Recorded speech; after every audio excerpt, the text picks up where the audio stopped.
Thank you. Good evening, everyone, and welcome to the regularly scheduled Mayor and Council meeting for the town of Berlin. It is Monday, May 22nd, 2023. Please join us in a moment of silence, followed by the Pledge of Allegiance.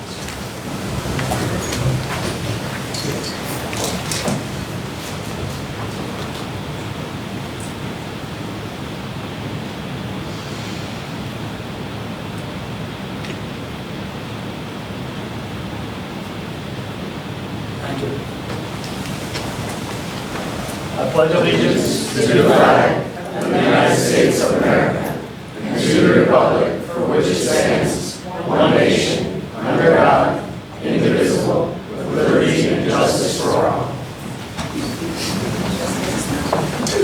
Thank you. First item, agenda item 1 is our consent agenda. Take a motion to approve. Mayor, there's actually one correction. I already spoke with Kate. On page 4 in the packet, first paragraph on the top there, the last sentence, all council members win in agreement with the proposed path forward, should read, all council members were in agreement. Thank you. And with that correction, I'll make a motion to approve. Thank you. I have a motion with corrections by Councilmember Ward. Second by Councilmember Nichols. All in favor say aye. Aye. All opposed? Let the record reflect that the consent agenda passes unanimously. Up next is agenda item number 2, which is a proclamation 2023-05, recognizing June 19th through June 25th, 2023 as National Pollinator Week. I'm going to run point on this, and I believe Ms. Helen Wiley is here to accept the proclamation. If you don't mind coming forward. I see you brought quite the group to celebrate Pollinator Week, and we're happy with everybody's attendance. No laugh. Need a drum roll. Come on. Miss Helen, come on up. So do you want to talk for a moment about the pollinator that's going on? Yes, I would like that. With the help of Kate Patton with the Lower Shore Land Trust, I have coordinated with them to plant some native Maryland pollinator plants in the rear of St. Kate Paul. here? I think Yes, she is. And you're on our B City committee. Come on up here, if you don't mind. Yep. This is all part of our B City designation, so Yeah. come on up. So Kate at the Lower Shore Land Trust, we have coordinated together, and the Church Mouse of St. Paul's Episcopal Church has paid for the plants to be put there. And so her team worked very hard, and it's all set. So we're going to have a ribbon cutting on June 2nd at 9:30 in the morning. We're going to serve coffee and a light refreshment, and Kate will be there and the team, and we'll have a little minister, Father Carl Mosley, will do a little blessing, and we'll ribbon cut it, and it's good to go. And it butts up to Stephen Decatur Park. So We're looking forward to it. Do you want to add a little I bit? just want to say, Helen, as you all know, is a huge advocate for pollinators, native plants, landscaping with native plants, and she's done a great job educating the community and continues to do so. Hear it for Helen.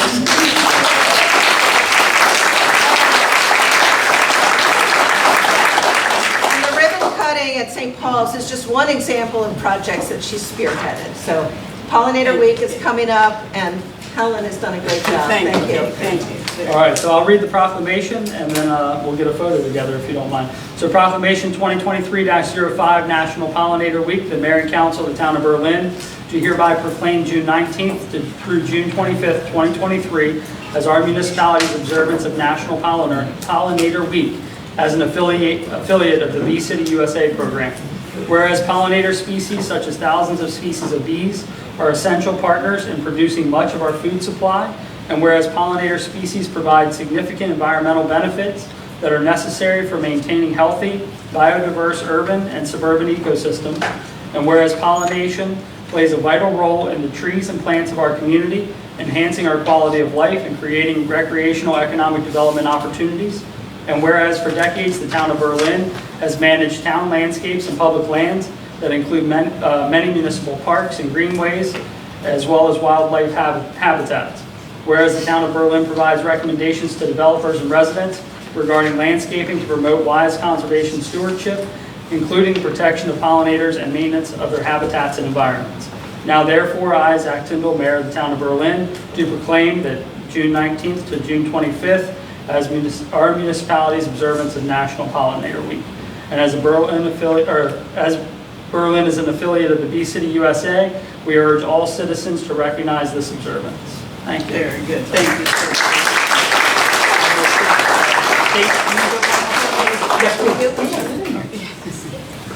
Oh, my phone's gonna fall. Oh, Mike's got his, hold on. Oh, Mike's with Hey, Mike. Guys, Thank you. Okay, go native. Yeah. They're all native. Thank you both. Come see our garden, please. Come see the garden.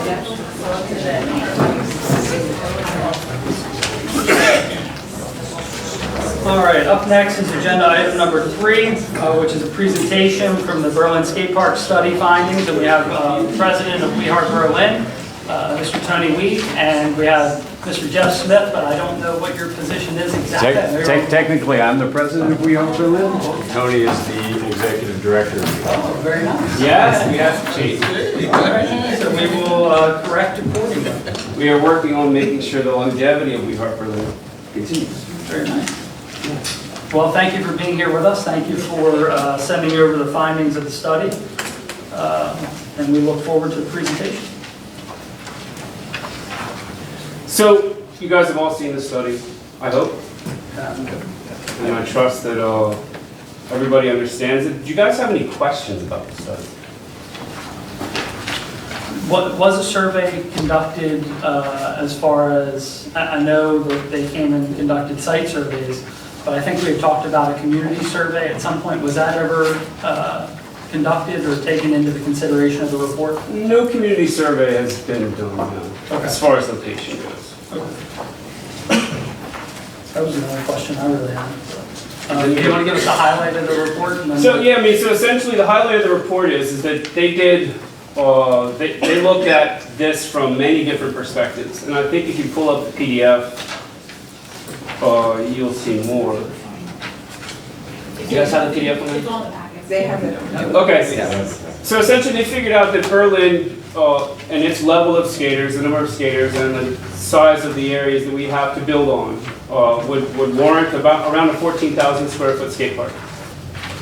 So they went with that number and looked at the 3 locations that we had sort of mapped out. Will you give me 1 second? Yeah, I forgot sure. to mention in the beginning, Kelsey, our Human Resources Director, had asked me to mention, I don't think we had enough packets for everybody in attendance. If you are looking for the material that we're going over, it is available on the town's website, just an FYI.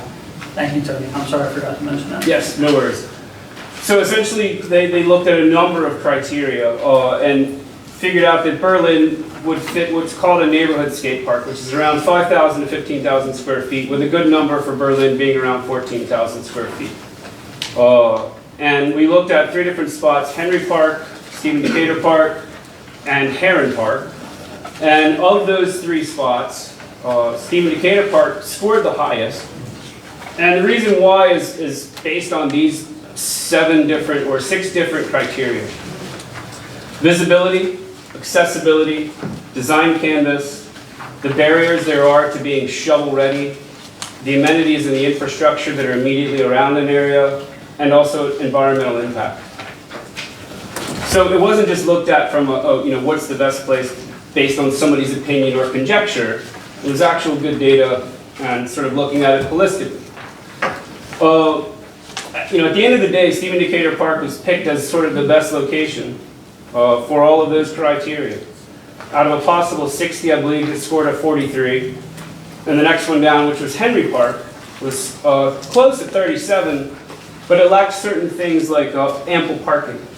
Currently on a good basketball day, the Henry Park parking lot is completely full. And without any sort of area for immediate overflow that's not grass or whatever, it sort of makes it hard. If we were to upgrade Henry Park like this, we would have to put in an ADA walkway, which would sort of add some encumbrance to the project because it would add extra costs. In this diagram that you see for Stephen Decatur Park, it shows sort of 2 parks, one on one side of the path, one on the other side of the path. Vince and I have been talking, and, you know, we both agree that we're gonna stay away from the left side of the path. We'd like to stay away from the left side of the path and sort of just use the right side of the path. And we can fit a 14,000 square foot park in there and still be far enough away from things like the path and the pond and other things that are near and dear to even my heart. I mean, this is essentially nearly in my backyard. So it's sort of I'm really particular about this. So anyway, this scored the best because it's got accessibility, it's got lights in the other side of the park, and it's got street lights. It's got ample parking, as I said. It's got bathrooms that are coming, that are already approved, I think, through a grant.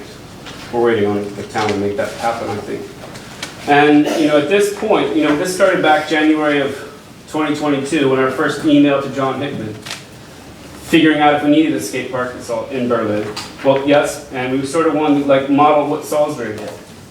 So we went down that path and we looked at, doesn't matter. Yeah, well, it matters.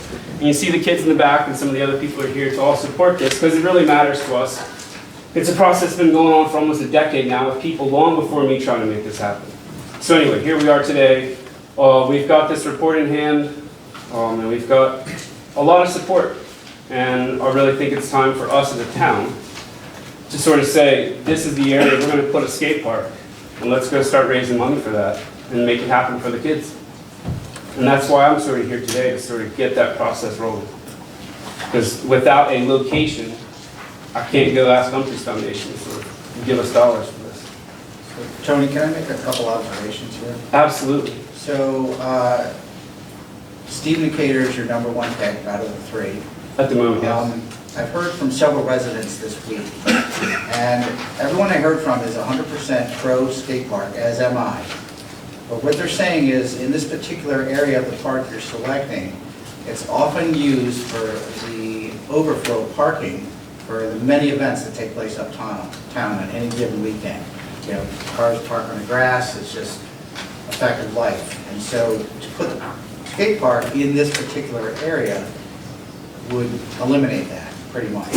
But there is a solution. So in the park, on the southeast quadrant, there's currently a disc golf hole here. It's a big open area. Mhm. This design would fit nicely in that area, and would put it closer to the highway, but you could have a nice landscape buffer to, you know, separate it from the highway. You're talking about over by Berlin? Yeah. Between the park Yeah, and Berlin, well, there's an it's part of access the park there too. Yeah. So we looked at that as well with Vince, and we decided that because there's already infrastructure there for disc golf, and disrupting that, we didn't want to disrupt that.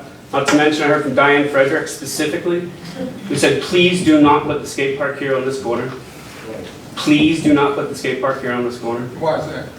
I don't know why, but she asked me not to. And we suggested it as a space, and the skate park designers looked at it as a possible space, and they figured it wasn't as good. And what I'm So, saying is you may hear from several neighbors in close proximity to this location.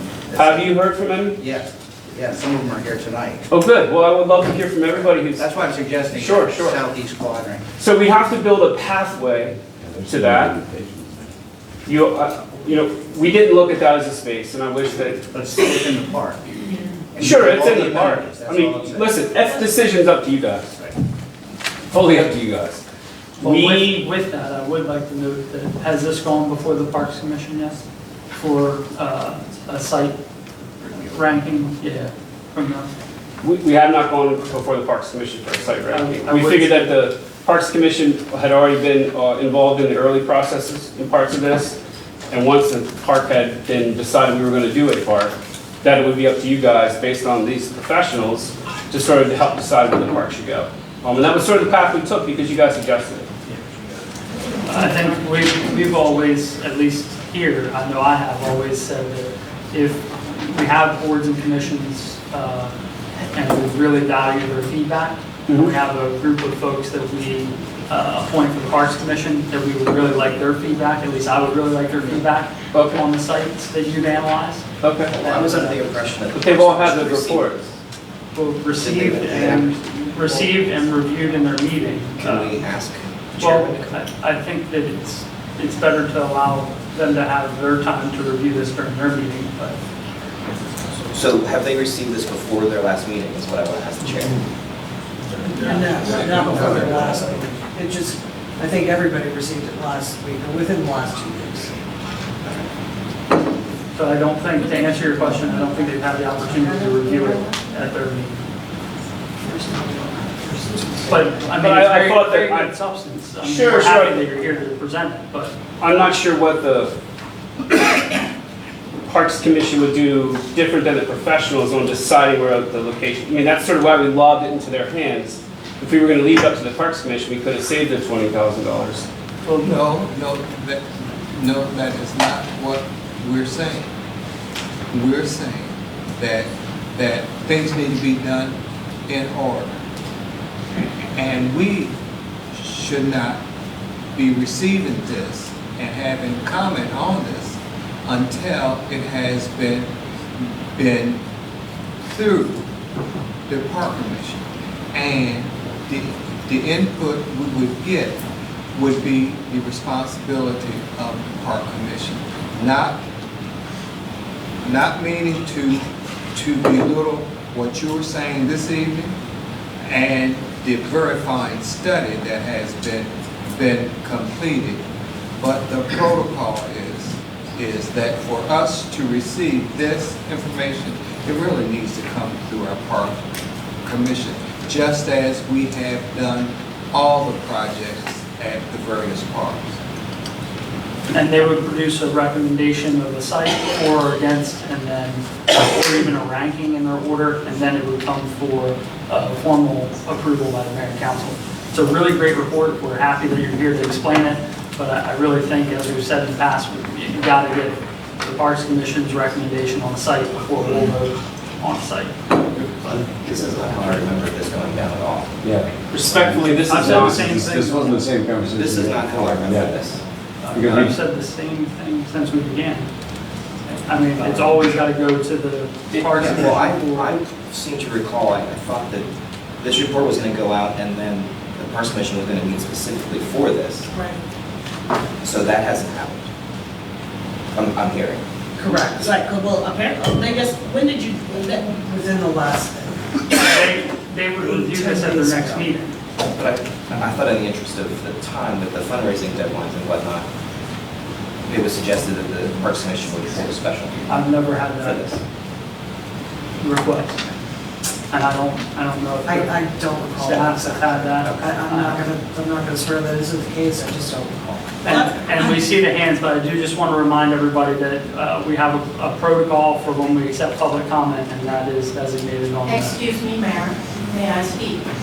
Ma'am, honestly, we have to abide by the protocol of the meeting. Are we going to do questions and answers on this subject? We have a public comment period that's denoted on the agenda that is agenda item number 8. So I will have a chance to speak on it. Yes, ma'am, of Thank you course. very much. There'll be others.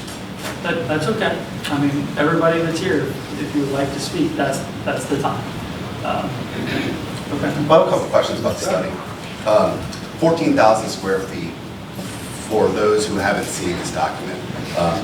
Can you draw some comparisons? I see it's about a little bit larger than Salisbury, about the exact same size as Ocean City. Around there. Double the size of Ocean Yes, Pines. yes. And does that include both sides of the pathway? So if you look at the design that's on here, Yeah. that is 14,000 square feet between the two of them. Gotcha. Essentially, what you'd end up with is a wraparound bike track or a bike Right. track around that. Yeah, I mean, procedurally, first off, I think this study is a great, thank you for funding it. Sure. Well, I mean, that's a point that your organization funded this. I think that's tremendously valuable. And, certainly interested to hear what the Parks Commission has to say. I do think that if it goes before the Parks Commission, it needs to be, to me, a yay or nay for Stephen Keller Park, rather than knocking this whole thing, because this is a valuable piece of information. It is, dives deeper into what the Parks Commission can do as far as stormwater and things like that. So, I mean, if we're remanding this back to the Parks Commission, I hope it's for more of a pointed conversation about the location, rather than mulling about the different locations that are available in our community. And I hear your comments, but that's really their meeting, so I mean, I think you can make that recommendation, which you have, but we don't set their agenda. I just do feel like this was procedurally handled incorrectly. You know, to have these guys here, have the young men in the back, people that are here for this, you know, if this was I feel like this conversation probably should have taken place beforehand. You know, if this group wasn't going to take any action on this, and it was to go before the Parks Commission, you know, could have avoided, I feel like, wasting some people's time, quite frankly. I think we've been, at least I know every time we've discussed the skate park, we've been, the same message has been given. It's got to go through the Parks Commission. Every single time we talk about it. So, respectfully, what do you expect to come out of that Parks Commission meeting? Different than this report? Nope, it's not that it's different. It's not that we're looking for anything different. The process, as Vice President Burrell mentioned, each board and commission has the obligation to produce a recommendation to the mayor and council. And that's, as you stated, the process. And we act on that recommendation. Correct. And this has been shared, the protocol. But take it to the Park Commission and have them add their 2 cents worth, and we will be more than happy to receive their recommendations. Because this is, now I'm just talking for Dean now, I think this is a wonderful addition to our parks and the town of Berlin. But it needs to be considered just as we have considered all other endeavors related to our parks. And as Councilmember Green and Vice President Burrell said, it's admirable the work that you all have done, and we really appreciate the study findings and the diligence that you put into evaluating the sites. And I think I can speak for all of us. We look forward to adopting something to move the project forward. We just got to cover the appropriate bases. Understood. Thank you. And I'm really sad that this hasn't been presented to the Park Commission. Just like Steve said, we have all of these folks here. Did I suggest we go to Parks first? And we might hear from the public later tonight. I kind of did suggest we go to Parks first. And it was suggested we could come right to this. Because we had already mulled it over through Parks. Twice, I think, we've been to Parks. It's been made as the #1 agenda on our program open space and our community parks and playground. I think, Like, how many times do we have to go through Parks for every single solitary meeting? not Like- every solitary meeting, but like, if you're trying to do something in a park, we've asked the same thing. But for we've everybody. done that already. I think that in the essence of time, that the process to follow is to get them to make a recommendation to us. The report is very nice. Yeah, It's I- concise, but- I understand. I think it just feels hard because, you know, we're really pushing to try to get this, Yeah. to get this moving, and we can't fundraise until we have a location, until you guys say, yes, give us a location. I think our frustration is simply that we feel like we've been to the Parks Commission, the Parks Commission says go for it, and get us a location, and now we did. And I asked So that in was email kind of and where text we were. messages, everybody, Right. if we had a report, would that be enough? And everybody said yes. Yeah. So, totally understand But that. some We're of totally us willing said, to some of get us the did Parks say, Commission, so. some of us did say, you need to take this through the park. Totally understand. We get it. We just simply, our impression was that we already had, and we'd already gone through that step. We'll go back through it again. Would you guys stay and wait till the public comment happens? 'Cause Sure. you hear what Well, we should have it now, right? Well, it's hot on our minds. Or Well, no? we have to follow the protocol, because we've been, there are a lot of things that we've Let's been wait. going to scrutiny Yeah, cool. for, Let's as far wait. as that part goes. So just a random, I want to hear Jack have to say just that. random, I mean, Mayor, don't you approve the agenda? What do you mean by that? Like, The don't you make the agenda? staff and I compile the agenda and then we release it. Yes, it gets my final approval before it goes out. So you saw this on there? Absolutely, yes. I have And another if you go back, We can't. if you go back and check every single time we've talked about this, the message has been the same. I've not deviated. It has to go to the park. Yeah. Why are we in a position of taking it This shouldn't be here. I agree with everybody speaking from the council. Yeah, there are. And with all due respect to proponents, Hold on. don't you want to collect? Wait a minute, Mr. Hammond, Input? we can't let you, Right, right. because we can't let anybody else, so, sorry about that, but we can't let, you gotta hold that one for real. Cool. All right. When's the next Parks Commission meeting? That was the question that I had, when's the next meeting? Not until July, so can we, They can move the time. would you guys be amenable to meeting? I think that's something that can definitely be done. Yep. Bill? Well, at least three are here right now, is it possible to move? I think that. Oh, two, I'm the sorry. staff- They can get together Correct. For Correct. real. Laura behind you. The- Sarah Phillips is not hold on, here, folks, her family folks. donated. We have to follow the agenda. Well, the only thing I was saying, I'm sorry, Mayor, Thank you. the only thing, and I don't like this microphone, but I'm gonna say this in the microphone this time. The only thing I'm suggesting is between now and the time that we have public comment, those park commissions that are here, We Heart Berlin, go out that way, set up some time, and I might be wrong, Mayor, and I'm sorry if I am, talk about when you guys can be to have this discussion, if they're not meeting again until July, but if all parties involved are okay, and I'm not telling you to do this, but if all parties are okay with having a meeting before then, We meet again in June 12th. we So do, I but mean, what I'm saying is if they're able to do the meeting of the groups before we do that, is what I'm saying. We do have an extra week between this council meeting and the next one. It's one of those things, so there's a little more time if possible. Because, I mean, you can address, working with We Heart right here, Tony and Jeff, working with the Parks Commission, the comments that Jay had as far as parking, those guys could assist you with that. Because, I mean, I remember, and I've lived in this town for a little bit of time, but I remember as a child that the overflow that you're talking about using right now was at Burley Street side. So the Parks Commission, maybe those folks to help you with combating, not for lack of a better term, those concerns that folks are having about using overflow right here by the ponds and disturbing things. So, that's just Shanika Nichols talking, not council member or anybody, but that's me. You all are here. Understood, thank you. We appreciate it. All right. Thank you both, and we really look forward to hearing from the Park Commission related to this endeavor. And I Thank you. think, Tony, as you said, the skate park has been discussed for a very long time. It has, it's been discussed since I was over here. So you all have made a huge stride and should be very proud of yourselves for the work that you've done. And we really appreciate it. It's really good. No worries. We Just appreciate trying to it. get a jump start on fundraising, and can't get there without this. We appreciate the support of the council. Thank you. Thank you.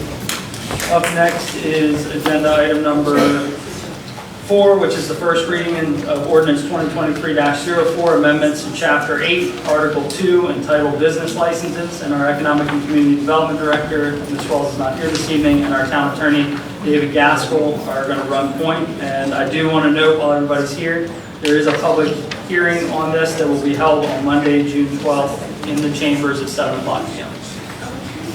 I'm up. Town Attorney? Yep. Okay. This ordinance 2023-04, it's an ordinance of the Mayor and Council of Town of Berlin, Maryland, amending Chapter 8, Article 2, entitled Business Licenses, Section 8-19 Definitions, and Section 8-22 License Required Fee Transability. I'm not going to read all this because I'm just going to point out what the changes are. We've made a change to the definition of business or business establishment, and that change that amendment is going to change the definition to business or business establishment means any retail, service, rental, or professional business entity operating within or providing services within the town, regardless of whether said business or business establishment is physically located within the corporate limits of the town. We've also going to strike the definition of vendor, which essentially was a business that is not physically located in the town but did business in the town. So we're going to strike that. And 822, we've changed the vendor's exception. So what the town can do, any business, whether it's physically located within the town or not, Stores It have might, to can be required. It has to stay open. Just trying to make it quiet. It's okay. We're going to open up the conference room for folks, but we got to keep that open for a public meeting. In other words, the mayor and council expressed an interest in amending this ordinance to require businesses who provide services in the town to get a business license from the town, even though they're not physically located in the town. And that's what this ordinance is intended and will do. Thank you. And this is a first reading, so we won't have to take any action this evening. Is there any comment or questions from the council? I do have a comment, just that you're not really specific to business license. It almost provides a segue to what's up next on the agenda. But I noticed we're reviewing all of our licenses, making sure that the fees are where they should be, and up to date. This one hasn't been changed in a long time. But I could ask the council to consider, currently to have a rental license in the town of Berlin is $10 according to our website. That's correct, Dave? Do you? That seems really low. A short-term rental license is $350. I've said so for 10 years. It's been, I'm sorry? $10, I've said for 10 years is too low. Well, I'm up here now. You're a council member. And I'm glad. So I just think maybe however the procedure to go, that is really low, right? I mean, I think we could consider Safely revisit that. significant change to that. Yes. I agree wholeheartedly. Thank you. What should we make it? Steve. 11? Third that. $1 a year. Draft a motion, like we did for the regular business licenses, Okay. for lack of a better term. Do you have a price point? I have $100 in mind. Yeah, Thank you. amen to that. I'm open to suggestions. I just feel like the amount of licenses that we have in town, the amount of income potential, it seems like a logical change to me. So I would throw $100 out and do. And what I would say is that and I'm just offering some clarification here, since fees have to be attributed to direct costs, the costs of managing those licenses has increased, as Dave noted, over the past 10 years. We have not moved on the fee itself. So maybe bringing that in line with some of the costs that we have already, Right. $100 may be reasonable. Okay. And I think we should also maybe look and see what others are doing. Did you say $100? Yeah, so I did look, not to beat it up too much, I did look at a couple. And the way that it's currently structured, just to give you a little more information, is per unit. So Yeah. a single-family home would be under that price, $100. An apartment complex, per units would be per unit. So if it was, whatever, 42, 80. Right. So just a quick look. Just so it's not 100 per building. Right. Salisbury is 120 annually. Ocean City for a it's condo unit, single family house, timeshare unit, it's 116 a year. So 100 is certainly In the ballpark. reasonable. To recoup some of the costs. Yeah, to recoup some of the costs. Yeah, it's not certainly not a It's not gouge. the money. Yeah, but it's to help with the costs. 10 years, I think, is a long time.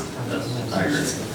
All right, well, hopefully we can, I think June 12th is going to be a little Yeah. busy, but maybe the second meeting in June or the first meeting in July, we could probably bring that up. As And it's long not a as- budget issue. Yeah, I don't think Can't we're up. project it. Yeah, I don't think we're up against a timeline on that fee, so. All right, thank you for that. So if there's nothing else related to ordinance 2023-04, we'll move on to agenda item number 5, which is a discussion on short-term rentals, and our planning director, Dave Engelhardt, and our town attorney, David Gaskell, and our police chief, Arnold Downing, are going to run point on that.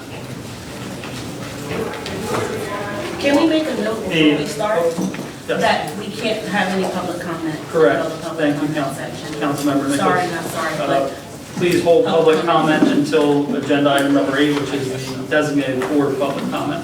So we had received a request to provide an update on the amount of short-term rentals that are licensed within the town, what the approval process looks like for that, and then what enforcement mechanisms are available. And then any questions, of course, that the council has. Okay, going back to last October, November, December, after we passed the ordinance, I believe that was October 3rd, 2022. The total of applications we received for short-term rentals was 12 that was taken into the office. Of the 12, there are six existing licenses today. It's kind of ironic when we put out the agenda, and I guess on the town website, I had 2 people request applications today. So there are people who are aware we are going to embark on a more stringent enforcement. I will say the reasoning behind our discussion tonight, in my opinion, is because of one individual property owner. And the timing on all of this was unfortunate. And I'm responsible for that, I understand that. But this owner had been informed in a letter March 13th that he wouldn't be granted a license with the other 5 that were denied. And I talked to the owner face to face several times after that. But that... Mr. Mayor, we can't hear because of the commotion in this hallway here. Are they, Jamie, can you give me a We can't hear anything that's going on here. Hold on one second. Can This is very important, and we don't want this out of us. Can we, Jamie, can you just open the conference room up for folks? Okay. I opened the conference room and the light's on. Okay, can we ask, thank you. Thank you. Thank you, David and Jamie. Thank you all for your attention. Okay, so like I said, we had 12 applications total. We've granted 6 short-term rental licenses around town that were in compliance, were fully inspected by the building inspector for safety. And on we went, and we have one property owner in town that has caused a problem, as often happens for all the rest. And I was saying that the timing of all of this was unfortunate, and I understand it's my responsibility. But he had been given a letter March 13th with all the others that were not granted, and all of them were because, as our ordinance says, they were not the owner's primary residence. And we had put that provision in the ordinance. You know, we worked on the ordinance on and off for how long, Dave? A year and a half. It goes back to the previous mayor and council. Before we got to that point, we changed it back and forth several times. But that provision that the owner, it's his primary residence, was to protect the R1 and R2, Residence 1 and Residence 2 zoning districts in town, the single-family home districts. So this particular owner that's, I think, caused most of the problem, thought the solution was to transfer the house back into his name only. It doesn't mean to me he lives there, and I know for a fact he does not. So, after that March 13th letter, unfortunately, as I say, the timing was, for myself, terrible. I've been in and out of the office nearly a month, not long after that, right before Easter, and for medical reasons. And in the interim, things kind of exploded at this one address, and I'm leaving it so that no one... Dave, let's try to keep it focused, if we can, on the Location. all the STRs, Well, so that we don't, I know, let's try to keep it more broad if possible. Okay, so the plan moving forward, if we want to call it that, okay? As we receive new applications, we'll do just what we did before. We'll determine whether it's the owner's primary residence. We will inspect the property for safety. And we also have to follow up, make sure we have the licenses posted. We will contact Airbnb, VRBO, wherever the property is going to be listed. We will ask the owners where it's going to be listed, where is it going to be shown. Because it can be shown on Facebook even. So those are things, and we've had the town administrator, Mary Bowen, and I, for this one situation. We have felt our way around with Airbnb and VRBO. In other words, we filed complaints with both of them that this was an unlicensed property. And since those listings have been taken down, there are reservations still on the one property. They were reservations made one was made in November, one was of 22, one was made in January, and one was made in February of this year, 2023. So what we'll try to do moving forward also is to issue the denials much quicker. We have in the ordinance the daily fine of $600 for operating without a license. That'll be applied. We already have good cooperation in place. Excuse me? Anybody? No, Can you not hear me? Right here. We already have in place good, excellent cooperation and communication with the police department.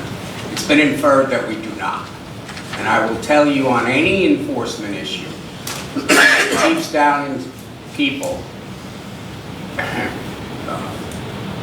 Bragg in particular, likes to come in our office and see how we're doing. He likes to visit with me and Carolyn. But he always has something particular to do with his job to tell us, because he's observant and he's around town all the time. Arnold comes in our office often or calls, same thing. Sometimes his newer officers will call us about a motor vehicle, and our first question is, where is it? And they say, in front of 111 Johnson Road, you know, just to make up something. Is it on the street? Yes, then it's your citation. If it's in the driveway and it's got no tags on it and it's blown up, it's my enforcement. This is the type of thing we deal with daily. If we receive violations that happen at an Airbnb, I shouldn't use that, short-term rental, in the evening, the overnight, the weekend, they inform us. And that's going to continue. We've talked about it quite often. Now, they haven't written too many violations at the 6 operating licensed properties we have. But to my knowledge, there haven't been any written violations. In other words, his officers respond to a call, and they have not written a citation for, pick one, the noise ordinance, disorderly conduct, drunken disorderly, I don't know all the charges, but I have not received any that under the short-term rental ordinance would cause someone's license to be suspended. The one that's caused a lot of the kerfluffle, in my opinion, they weren't licensed to begin with, but they would still be in violation of our ordinance, and they will be fined the $600 a day. Good evening, everyone. As he said, the short-term rentals themselves are inspected and registered. Our job is to go ahead and know where those locations are. As a town, we can do something like pin them all out, but they're all noted. And I don't know if it's an issue with the short-term rentals. It is individuals having people rent properties that are not part of our short-term rental process. So, again, like any other violation at any property, we will go and respond and deal with the situation accordingly. Once again, no short-term rentals have had any issues. People who operate places in violation, that's a different story. We cannot go ahead and enforce that against people who are renting, the customer. The violation should be against the owner, and we don't make contact with anyone other, the short-term rentals which are listed, and we have to have an agent or the owner's contact, and we contact them then, and all that information is going to be reported back if it's on a weekend to Dave to go ahead and put an X or a check against their actual rental itself, and possible suspension if they don't follow rules and regulations. So that's the process on our side. How it's gotten to be drawn out is the law itself is not clear, was not clear. It definitely does not have us in a part of the process. We are not the short-term rental police. We have no process in that. So our only position is to go ahead and go to the noise complaint and any other violation of law. Anything for you? Well, the only thing I would add is that the ordinance provides that if you operate without a license, you're subject to a fine of up to $600 on a recurring basis, and in my opinion, that means per day that's rented. And I've given my opinion to staff that citations need to be written. And how is that determined? What do you mean how it's determined? The $600 fine. So how do you determine and who writes the actual fine? From the reservations. And you have access to the reservations? In that one particular property, I do. But I mean, there's others. There's others. So, Okay. so I think that's a good point of clarification. When you say, because- when you say there's others, So you in mean other the other words- 5 that are licensed?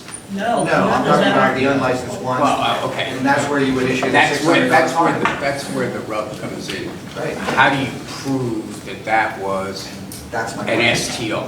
But how would you? I mean, I don't know. You have to. I hate to be that person, folks, but- seriously. and the But thing he's of it gonna is- say it, and then we're gonna get fined because we're not following policy and protocol. And then he's gonna come back, and he's gonna come back, and somebody's gonna say that we're not doing the things that we're supposed to do. Please, make our job just a tiny bit easier. Write them down, because I have to write mine down too, until I have a chance to make comments, please. So in the town of Berlin, there's several listings for Airbnbs, and many of them don't have licenses. I don't know about many, but Is someone checking that, looking at these listings and saying, okay, they don't have a license, they need to be contacted or shut down or whatever? Is anybody following yeah, up? well, yes, when earlier in the spring, when we started getting the applications, we were checking the listings online. Okay. But moving forward, we're gonna have to do that much more regularly. So looking at the process for a minute, if I submit you an application to rent my house as an Airbnb, do I pay a fee right there and then?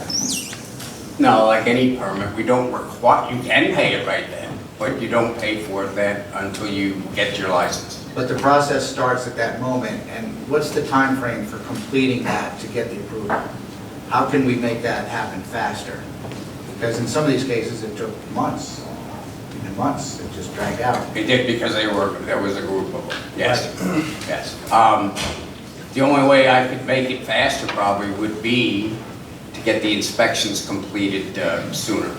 Because that was part of our problem, was scheduling the building inspector to go through each rental unit.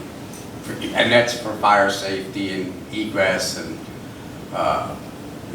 not missing a railing, no child can fall off the second story and down into the living room. So what would be a reasonable amount of time that someone could expect?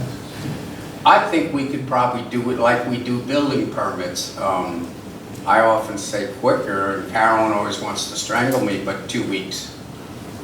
I think it could be done in 2 weeks. You think from application to approval in 2 weeks? Okay. I think so. depending on the inspector, if he's available or he's not on vacation. Because they come to us only, MDIA only comes to us Tuesdays and Fridays now. They used to come any day we called them, they'd show up Monday through Friday. But now it's only Tuesdays and Fridays. So you could make it, it could stretch longer than 2 weeks, yes. And another gray area, if, once I submit my application, am I allowed to operate even No. though it's pending? Not, just like, no. Right, but a lot of the ones that had applied were allowed to operate or were operating. It's possible, yes. Yes. So, but that needs to be made clear. It's still part of- possible. Part of the You know, process. It's still possible. If I have no knowledge of it, I don't know how. But it shouldn't be possible, is what you're saying. They're doing it, but it shouldn't, they shouldn't be doing it. It shouldn't be, and, you know, I mean, it's, No, I hear you, I hear what you're saying, but I want those guys out there in TV land and everybody here to hear, because I got to tell you, I sat here for weeks talking to people from all over this flippin' state and from outside of Maryland, coming in and complaining about how they want to rent their properties. And guess what? These folks are still renting their Some are, properties. yeah. And that is so against what we sat here and Yeah. discussed. And Dave, I'm not pointing fingers at you, and I'm sorry to No, cut you no, off, no. Jack, but I've been sitting on this egg for a minute.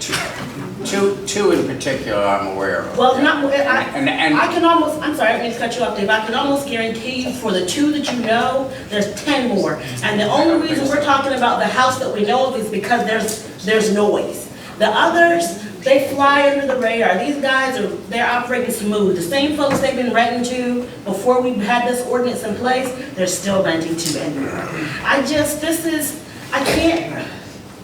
I guess I just want to make sure we have a solid process in place And that's timely, enforcement. Sorry. and the enforcement to follow it up and to back it up. Because if we don't, then what are we doing? We're just wasting our time. Right. If we have an ordinance, there should be no reason why we can't move forward and get this thing right. Because we're looking like fools up here. So if I can jump in, because I've also been sitting on an egg.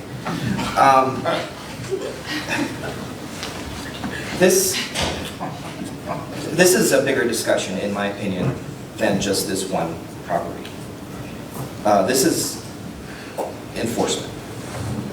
You know, we sit up in the oaths that we all take, say the same thing without partiality or prejudice, but this is why we do ordinances. So I'm looking at this holistically. Dave, I'm going to be as gentle as I could be. I don't want to. But the ordinance that we have now says that the records of the names of all lodging guests who stay at the property, including their address, phone number, email address, and the amount of monetary remuneration received, shall be provided upon request to town officials and to Worcester County Treasury Estate officials.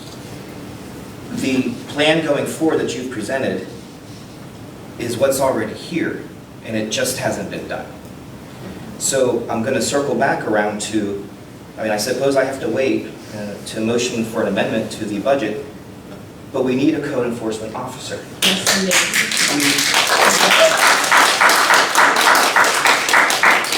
It's unreasonable for us, in my opinion, as employers, to task 2 folks to enforce everything in the town with the addition of short-term rentals and any continued potential growth.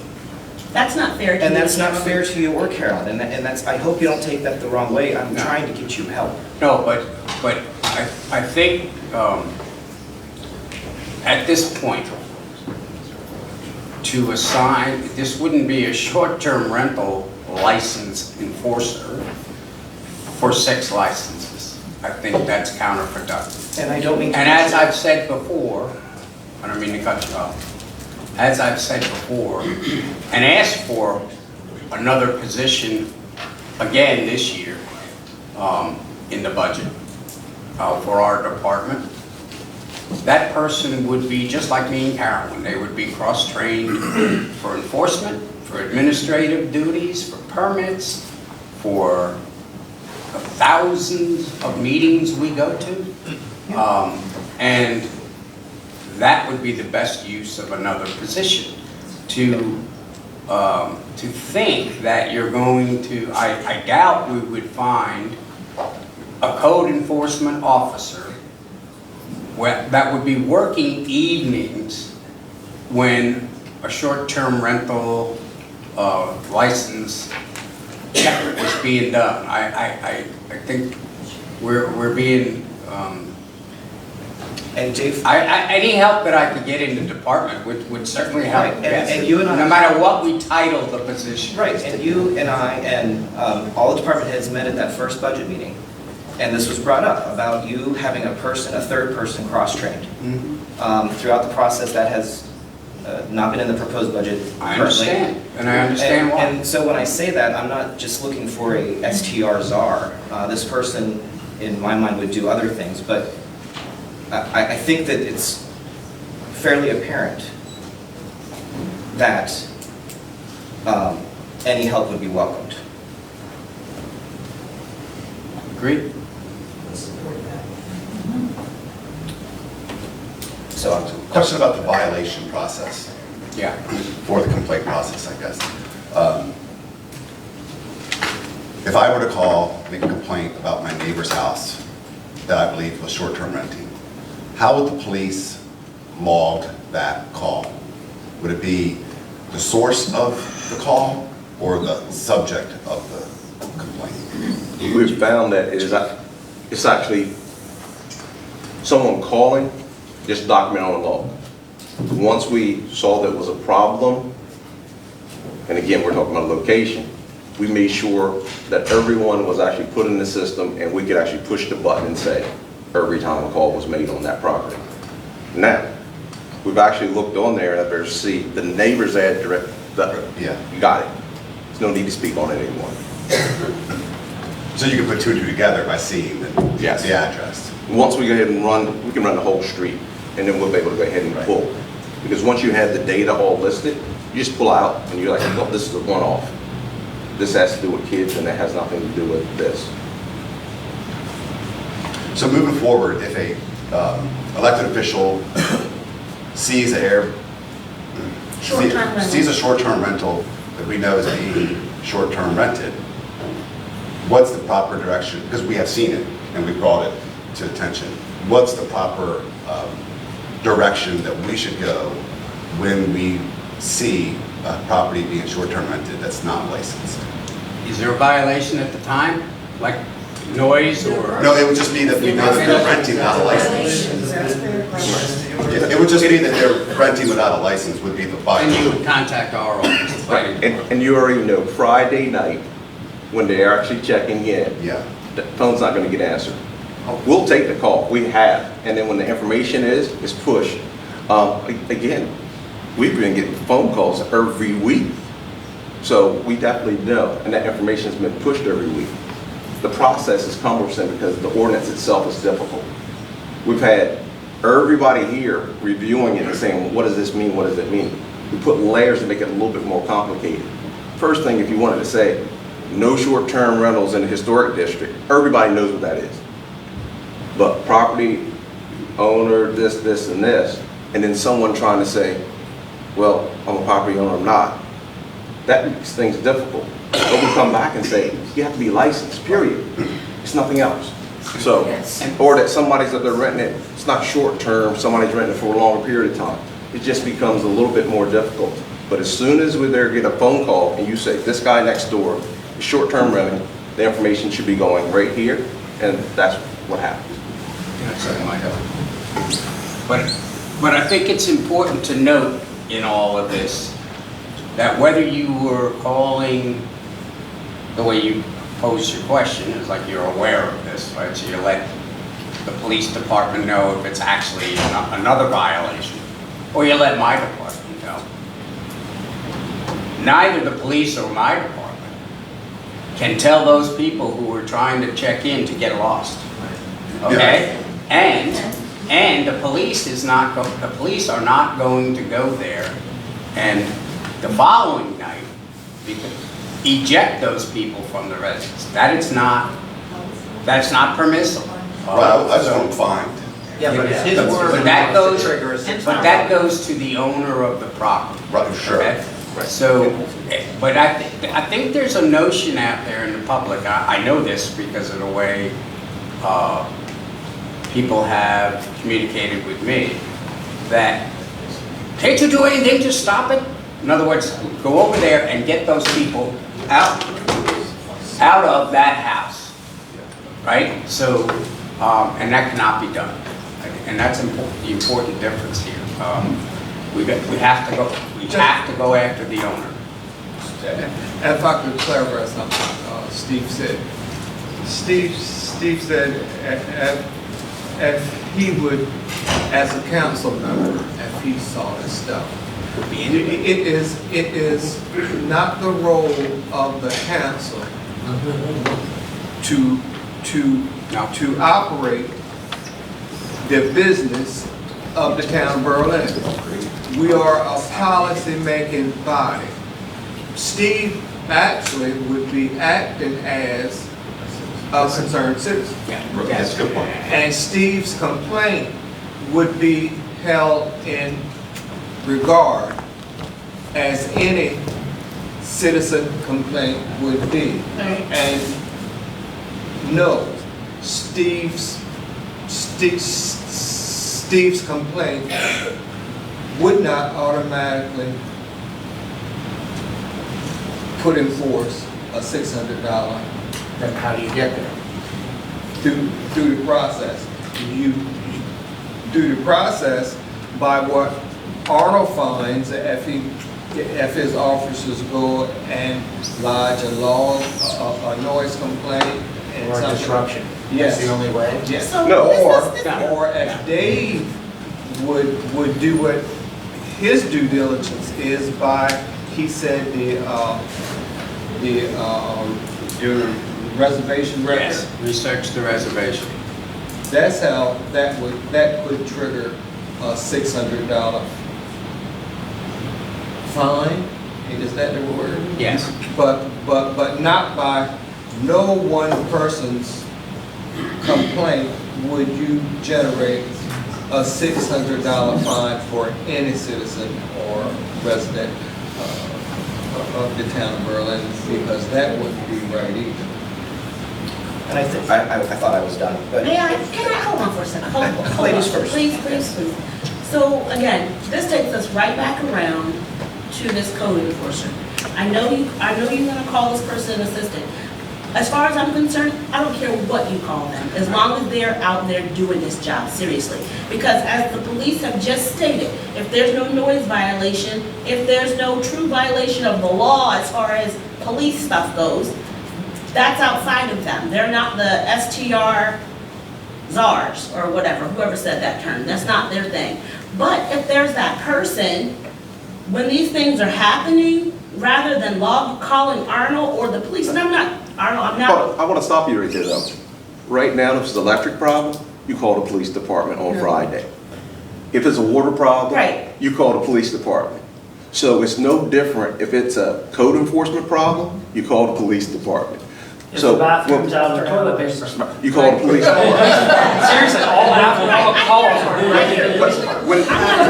The thing is, when it is emergency, you will have the electric department have a lineman come out. We'll have Jamie call someone out, Public Works. It is no different. If it's a true emergency, someone will get out there. What we understand is if it's a violation of this code, it has to be investigated, then a citation has to be issued.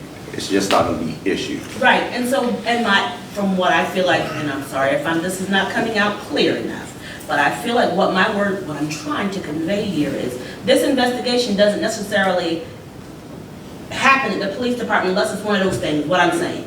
That's where that person comes into play, because you guys are doing a lot of other stuff. So he can be that person. He, she, it can be that person that goes and does that investigation. Because I can tell you, only one or two are making noise. The rest of them are not making noise. And they're rolling every week and looking at this like, haha, look at such and such a dress. And I'm flying high. And that's the part that aggravates me more than what's happening in specific locations, is the people that are flying under the radar. That's what's making this 12 times worse, because they are they're making money off of this, and we told them no. We told them no, and they're still doing it. And there needs to be someone to assist you on. You need some help, and I know, and you know you need some help. We know you need some help. It's time to get you some help.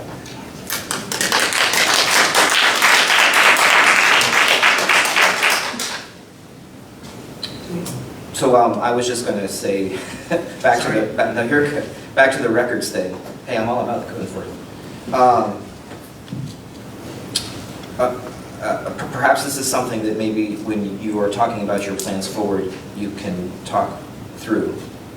But we should, I think, have a sense of when it's rented, when a short-term rental is happening, because they're supposed to be sending stuff to the county for taxes and us upon request. So, I mean, I think that if, I don't know what we could do, I would defer to legal.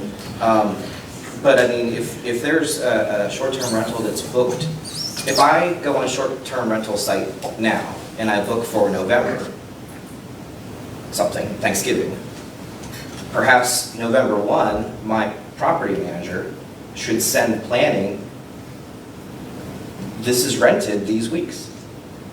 And then you know that there's somebody there. Well, they need to be held accountable to these properties. Well, that's, I mean, but I'm just trying to Yeah, and clear it up. the way the ordinance reads, if I ask for it, I'm supposed to get it. So that- Exactly, so if, That could be, you know. I mean, at the beginning of the month, you send me who you have rented. That could be the fourth step, yes. Thank you.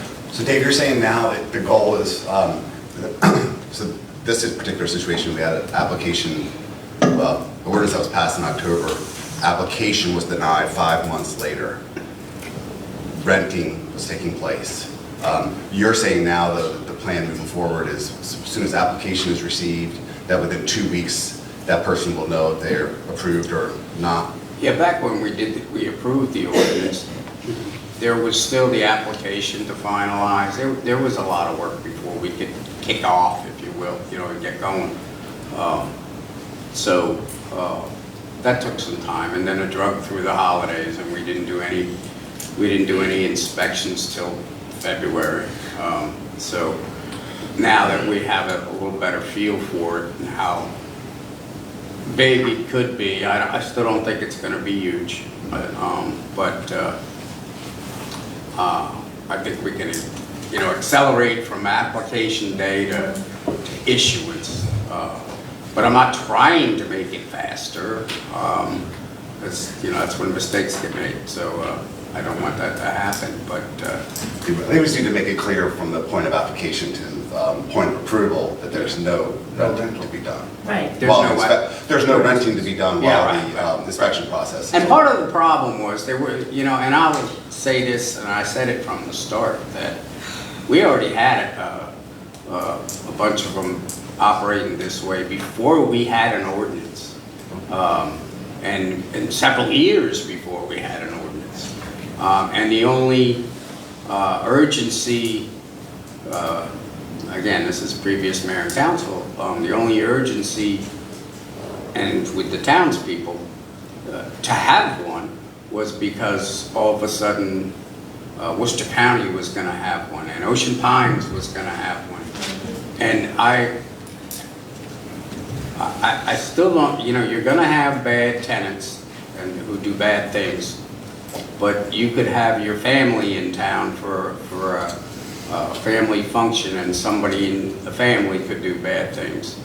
I don't think that's any different than it is with the short-term rental. And the fact that we say, well, they're making money. Well, you know, that's someone has put an investment in their property, so. It's a quality of life, though. I will say. I agree. There's a that it huge is. difference. It There's is. a huge difference because you're running a business in a residential neighborhood. You're running a commercial business, which Well, is then what we it shouldn't is. have, then we shouldn't have been allowed it at all. Amen. We never should have. It shouldn't have been allowed, as far as I'm concerned, it shouldn't have been allowed, period, really and truly. But in order for the people who live here year-round, who live in their homes, if they're there, to allow someone to have that extra bedroom in their house, if they're there, and I want to go backwards to the statement, to the part where I don't know why you all did this as the mayor and council before me, but my take on this was, I felt that this needed to be put in place, and the people who reached out to me felt it should have been put in place, because all the properties were being bought up. People couldn't live here because others were buying investment properties in our neighborhoods, and we as residents and our children and our whomevers could not afford to live in our town because people were seeing this as a place of profit and then getting upset when we as residents are saying, I don't want that in my neighborhood. And how dare you tell me I can't do that because I'm trying to prepare for my retirement is what they were saying. And they had no right to do that because they don't live here. Point blank period. And that was the fear. You know, that's why the restriction on R1 and R2 was put in place. Well, and it's not even a fear, it's a reality, it's happening. And and it's still happening. And that's I don't want to keep us going in this circle, but it's happening right now.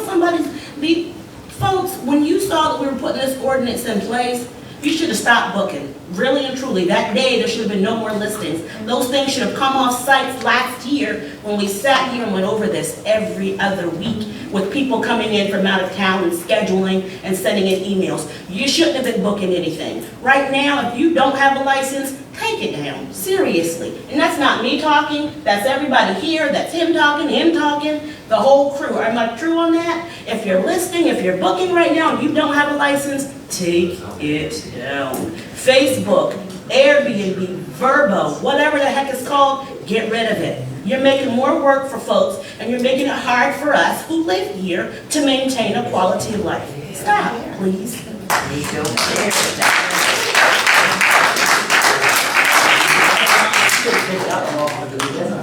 I'm saying, this is just like, how much time have we spent on this collectively over the last however many years? And folks are still going to do what they want to do. You're not being fair. I understand.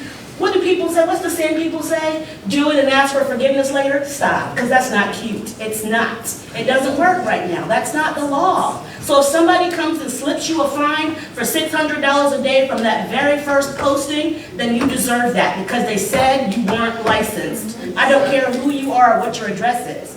If you didn't follow the rule, if you get a fine from January 1st until today, pay it.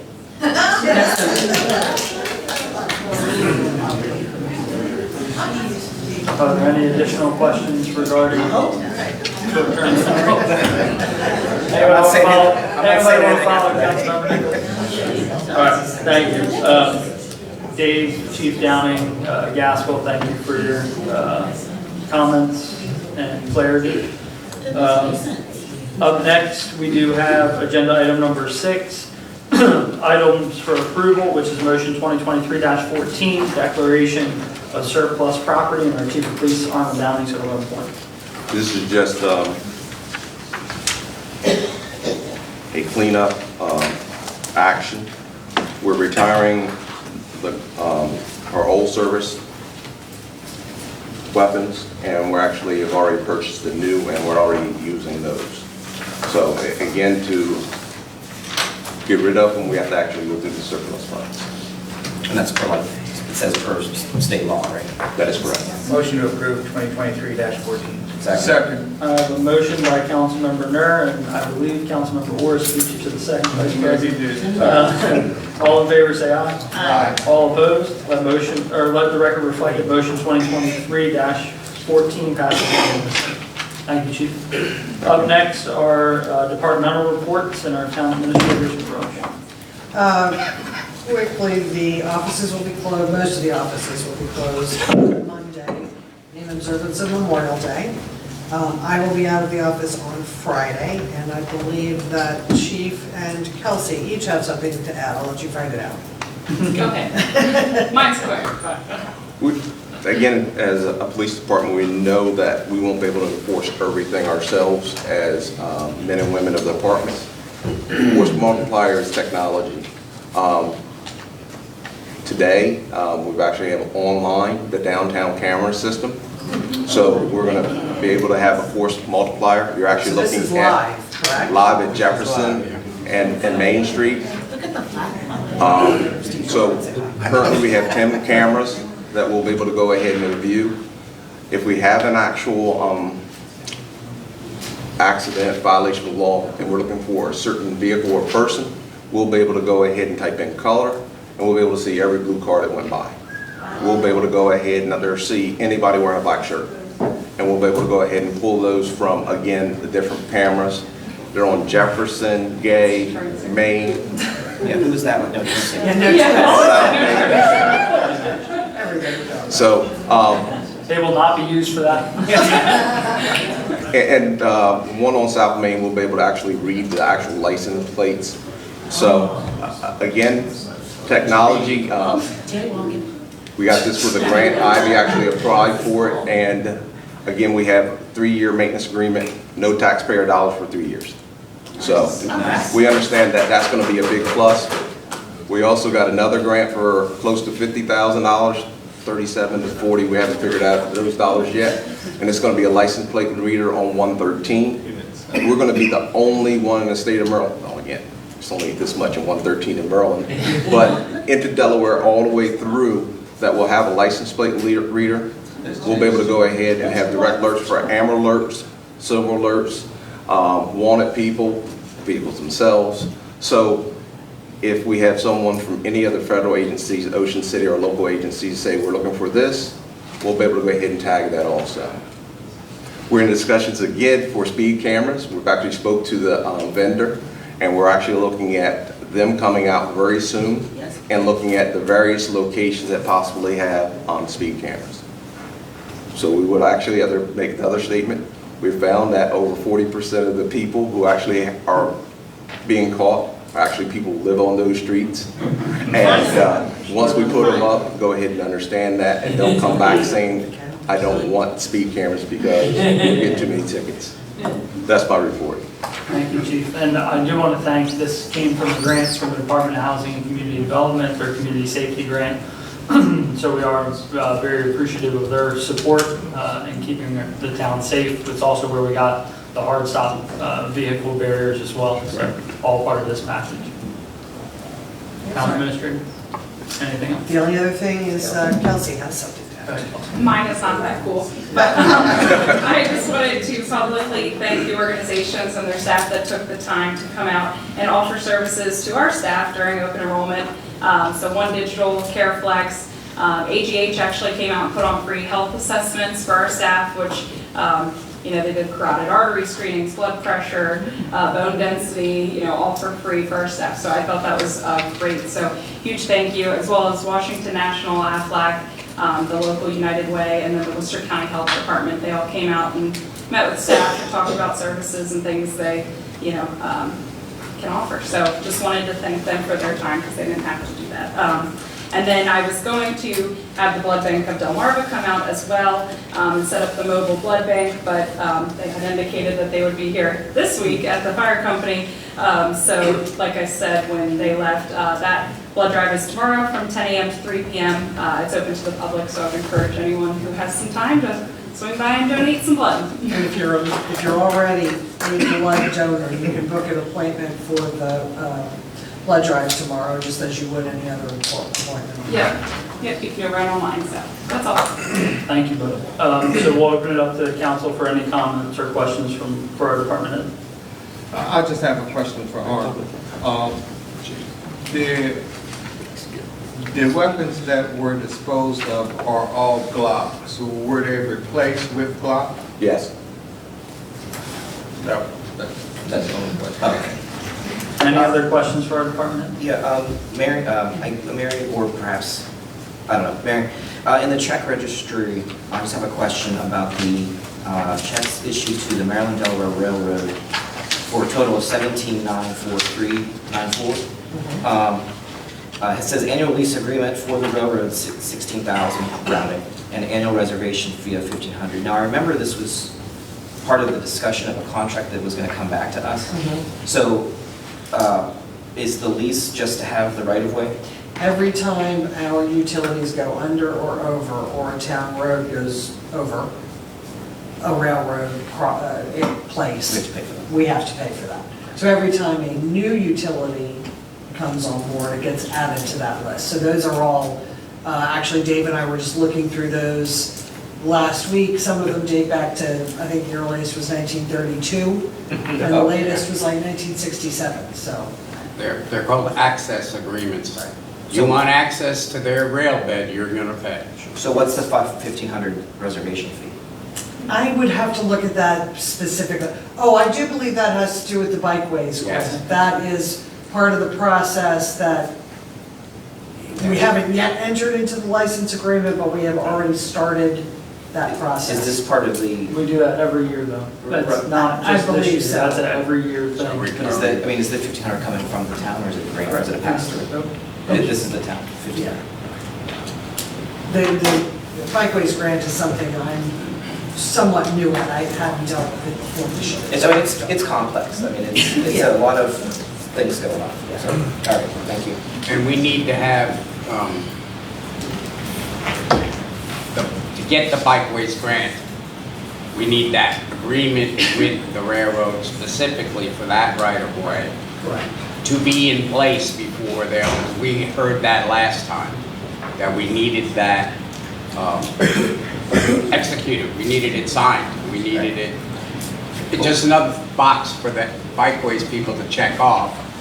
The railroad has, Horst told them, yeah, we're still in favor of it, but we need that agreement in the package that goes to, So goes across the bed. I mean, while we're on it, just real quickly, when do we anticipate hearing that we can move forward with the design and talk about all what that includes? Or when will we? For the rails and trails? Rails and trails. We are moving as fast as we can. It's been a lot of staff time to Okay, get, well, we got to meet the Yeah. June 1st deadline Okay. for the application. And then that was determined, then we design. Well, that has the, We have to have 90% of the design when we apply. We have to have the railroad agreement when we apply. We've essentially been told, if you don't have those two things, don't bother to apply. Right. So we've been working very diligently. since March. Yes. Since March. Yeah. Yeah, I'm just trying to get my head up. It's a lot. Thank you. Thank you.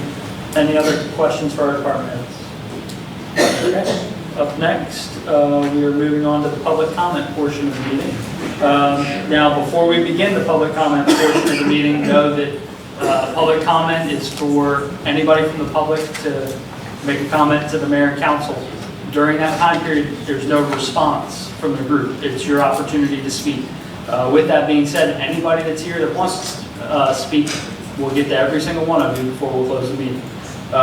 With that being said, any person who may wish to speak on a matter at the regular session may be heard during comments from the public, which is now, for a period of up to 5 minutes or such time as may be deemed appropriate. Anyone wishing to be heard shall state their name, street name, and subject on which they would like to speak. And additionally, we would like you to sign in if you want to speak first. Ma'am, it's okay. If you want to speak and then sign in, you're allowed to do that. Or if you've already signed in, you may just come up and speak. Right here at this table, please. Can I go first? Whatever order you all would like to go. Name, street name, and topic, please. My name is David Wells. I live at 100 Davis Court in Berlin. I want to talk about the short-term rentals.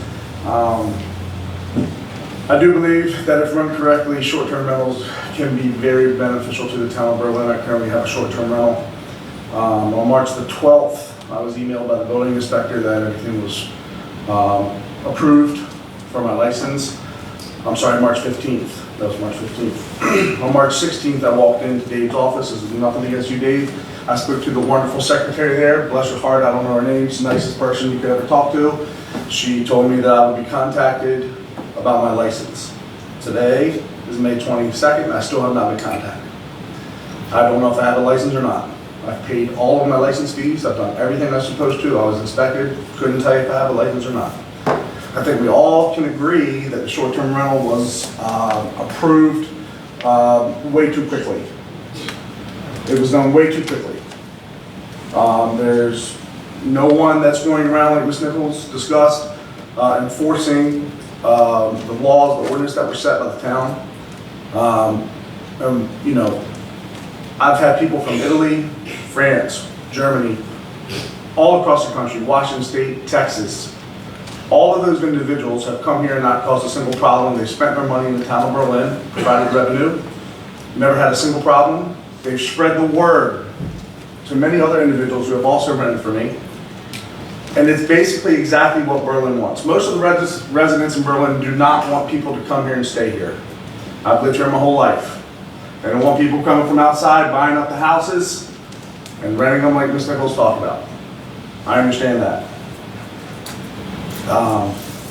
Short-term rentals can be very, very beneficial if done properly. I would suggest maybe looking at your occupancy, 100% occupancy. If you live there full-time, 100% of the time, that could be a huge benefit. The percentage that's set now, you know, we all know there's one bad apple that could ruin it for everyone. We all know that he probably doesn't care because he's not here. And he'll never come here because he doesn't care. He doesn't follow the laws. We all know that. I also think that maybe a maximum number of occupants in one residency. If you got a 6-bedroom house on Main Street, there's going to be 12 or 15 people staying there. That's going to be a problem, especially when the owner's not there. My Airbnb has 2 people maximum. Okay, if you have 2 bedrooms, 4 people, and so on. I think that needs to be looked at. I just think that it was you guys, and nothing, this is not against anybody on the town council. I do appreciate that the short-term rentals was approved. It adds extra income for my wife and I are both teachers. But I think it needs to be looked at again, the number of occupants, 100%. If you live there 100% of the time, that should be something that should be looked at. As far as finding people $600 a day, you got to be careful on that because, again, I still don't know if I have a license. I have no idea. I've done everything I was supposed to. He does. Do I have a license? Thank you. All right. Now we're talking. I don't know, I'm sorry. If it was $600 a day, I'd be putting my house on the market. Mr. Wells, I'm sorry. No, it's nothing against you, Dave. It's nothing against anybody. It's nothing against anybody in the town of Berlin. I love the town of Berlin. I lived here my entire life. I'm not trying to get anybody in trouble. I just think we jumped in head first and we didn't know what was at the bottom. Okay. So that being said, I think the council needs to look at those things that I suggested. But it is a huge benefit to Berlin. Listen, I used to live here when I could sit in Main Street and put my legs out in the middle of the street and eat chicken wings at the IGA and not a car would go by. So now to see what the town of Berlin is like, that is a testament to our town council, our citizens, the businesses here, bringing in those vacationers, if you will. Berlin has gone leaps and bounds since I was 7, 8, 9, 10 years old. And short-term rentals can be a part of that. It can continually be a part of that. I have everybody sign in a log with their name, their phone number, and their email address prior to your requirement. And then if someone comes in and they rent for me, and they were sent they were sent a request for me, then they put that down. 90% of my people that rent, that's a fact, have heard about me through a friend, not Airbnb. Okay? I don't know what my time is, but I just, yeah, that's okay. We had a clock, but yeah, that's okay. That's okay. That's okay. That's okay. I'm done. We're trying to make it easy. That's okay. That's okay. I'm done. I just wanted to say I think the council needs to reconvene, look at some of those things I said before, maybe make some adjustments there. I'm glad I have a license, $600 a day. No good. I'd be in bad shape. So thank you guys for approving short-term rentals. I appreciate it. If there's anyone else that would like to address the mayor and council, please come forward. Name, street name, and topic. It's no problem, man. It's no problem. Andrea Lahr, It's no problem. 105 Cornell Avenue, Berlin, Maryland. I would like to address the skate park. I have worked for the school district in the past for 11 years, and I was a parapro with the school district. There are a lot of skaters in this, I'm nervous, in this county, and I think that they are getting a bad rap. They cannot skate on the streets, they cannot skate down the middle of the street, but what the kids are asking for is a place to safely skate. And they are asking that Berlin supplies that for them. They aren't asking to run crazy all over the town. And everybody is so bent out of shape because they don't want a skate park. I have never been so rudely spoken to, excuse me.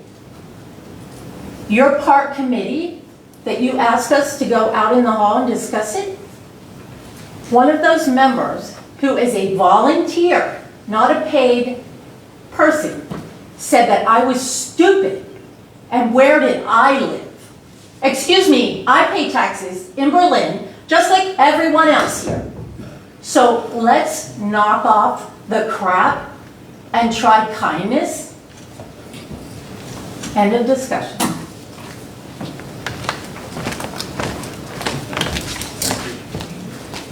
Is there anyone else that would like to address the mayor and council? Just come forward, name, street name, and, oh, we got a queue. It's okay. Name, street name, for your topic, please. Marie DeLong on West Street. And my comment is a question. Why were questions excluded from this meeting? Now, all I see is comments, and that wasn't the way the dialogue used to be. You exclude questions from the public at a time that would be relevant for discussion of the topic at hand. Waiting until the end and not answering does nothing for communication with the people that are attending. To me, I don't do any better now coming to this meeting than I would sitting at home watching it by the new rules. And I want to know where those came from.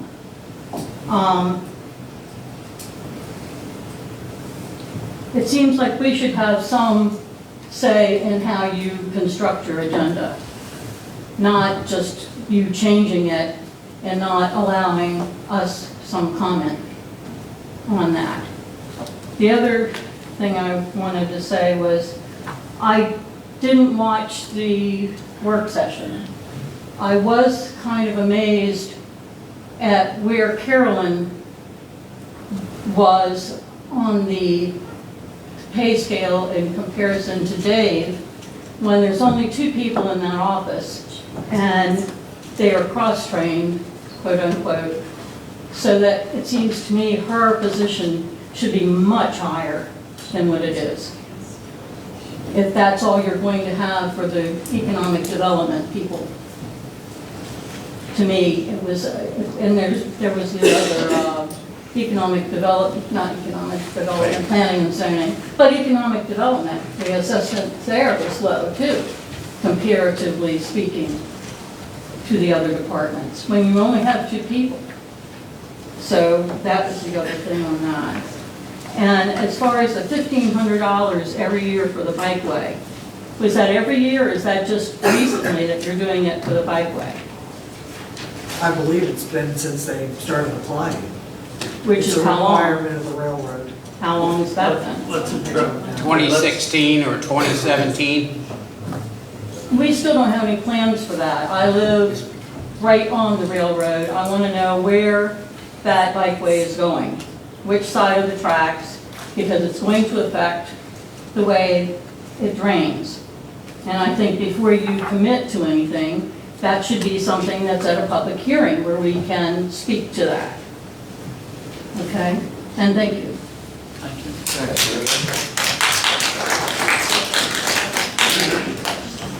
Just name, street name, and the topic, please. Claire Carson's, Kenwood Court, and it's regarding the skate park. I want to say, first of all, I am 100% for a skate park in town. Believe it or not, I actually, 25 years ago, used to ride my own skateboard through town streets, and it would have been amazing to have something like that as a kid. On the other side of that, living on Kenwood Court and backing up to the park, I do not think that Steve Decatur Park is the best location. Putting it next to a nature pond that has been created as a green space to walk in, I think takes from the beauty and the nature aspects of the park. I was looking at my backyard today and imagining a giant concrete structure in the middle of trees, and I just think it would take away from the charm of what is one of the best green spaces that we have in town. Again, I'm fully for the skate park. I just think that maybe we consider other options. I was disappointed to hear that the experts at Rudin did not do a community study, because there are a lot of us that are pro skate park, but do have opinions on how it's going to affect our day-to-day life, and what we hear and what we see, and I just hope that that is considered in the future. I wish the We Heart Berlin crew the best of luck in it, because I think it's going to be a great asset for the town, and I hope we can settle on something that works for everyone and preserves what we've built in this town already.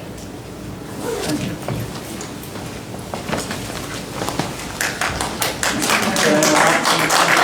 Name, street name, and the topic, please. Kim Holloway, 107 Davis Court.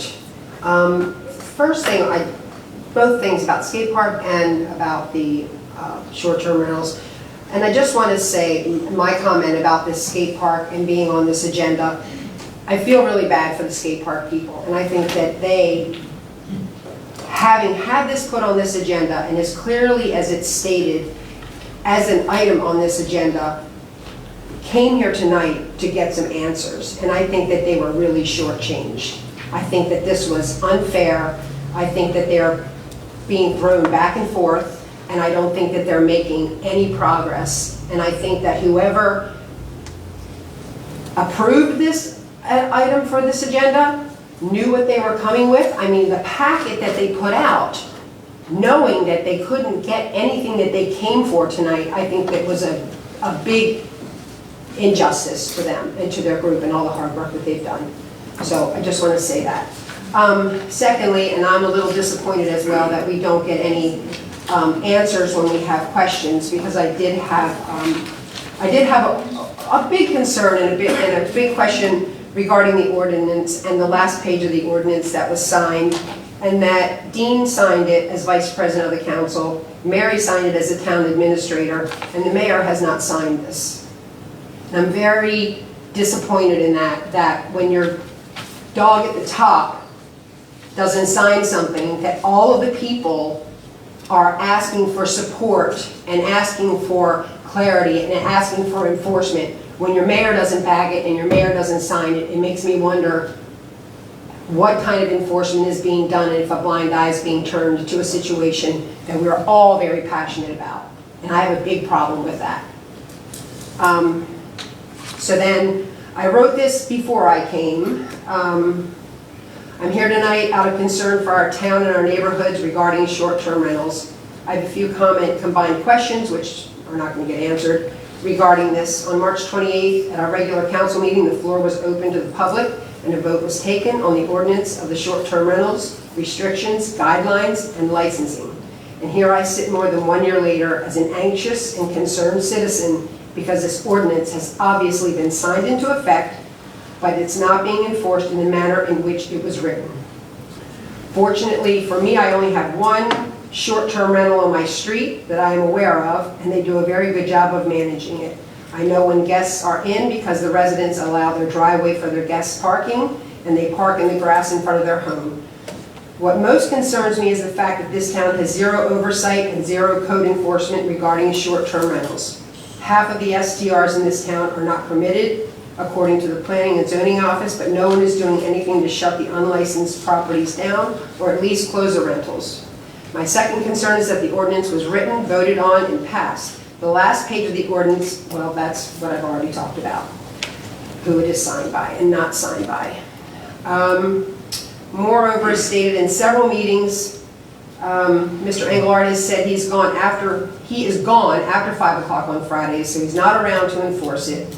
Then, to make matters worse, the property manager said, and this is with the problem house, that the property manager goes to bed at 9 each night and is not available after that to address concerns. So who is overseeing this? Obviously 1 year, and that is a quote from this property manager. Obviously 1 year later, we are entering a critical time where summer is upon us, rentals will increase, and our community is not being protected by way of what was written, passed, and voted on. Furthermore, and this is my suggestion, this town is in desperate need of code enforcement position. Not only for the sake of our neighborhoods, licensing, disruptions, and protection, but even as far as permits that are issued and not enforced. The town's biggest offender is unlicensed and has quite a history with handling his business however he wants with the town, just sitting and waiting and being patient. In the meantime, his neighbors, including good friends of mine, the Hickmans, have had to go to great lengths to protect their property, their investments, their lives at the hands of someone who feels is above the law. The property manager of Brew House told Mr. Hickman in a meeting over a year ago, and I watched it live today, that he had a plan in mind and wanted to discuss it with him. And I'm not sure they had this conversation, but the plan is not working. Another example and a need for code enforcement involved a neighbor of mine, and this is a little off subject, but pushing the issue for code enforcement or building permits. A neighbor was installing an in-the-ground swimming pool, in which I made a minimum of 4 visits and multiple phone calls to planning and zoning because of my many concerns during the months-long construction phase, including the homeowner having an excavator bore 18 to 20-inch holes in his backyard, never having called Miss Utility, fearful for my safety as we shared a common gas line in my backyard. I called planning and zoning office and spoke to Carolyn, who informed me that Dave was out and she would relay my concerns to him. Later that day was the gas line breakup on Broad Street. My worst fears coming to life just up the street. I went into the planning and zoning's office on Monday morning, and ironically as I'm standing there, the fax from Miss Utility is coming through on this resident after the fact. I think we're close to time. Okay, I'm just about done. Thank you. We issue permits and hope the issuant is complying or else leave it to the neighbors. With all due respect, I feel like more positions are needed instead of administrative executives. We need people out there looking at building permits. It's not just to get their plumbing checked off. It's to make sure that people are doing what they're supposed to do. I had to do all of this out of my own concern and my own safety. Building permits weren't even displayed. Fences weren't put up around the pool. I mean, it was ridiculous what I had to go through. It's outrageous, it's reckless, it's poor business practice for our municipality to allow this to happen. It's time to get off our duffs and work to maintain and enforce policy and allow the residents of this town to live safely and peacefully. Thank you. Is there anybody else that would like to address the mayor and council? Just name and street name and topic and reference. Gladys Swanson, Oak Court, Seahawk.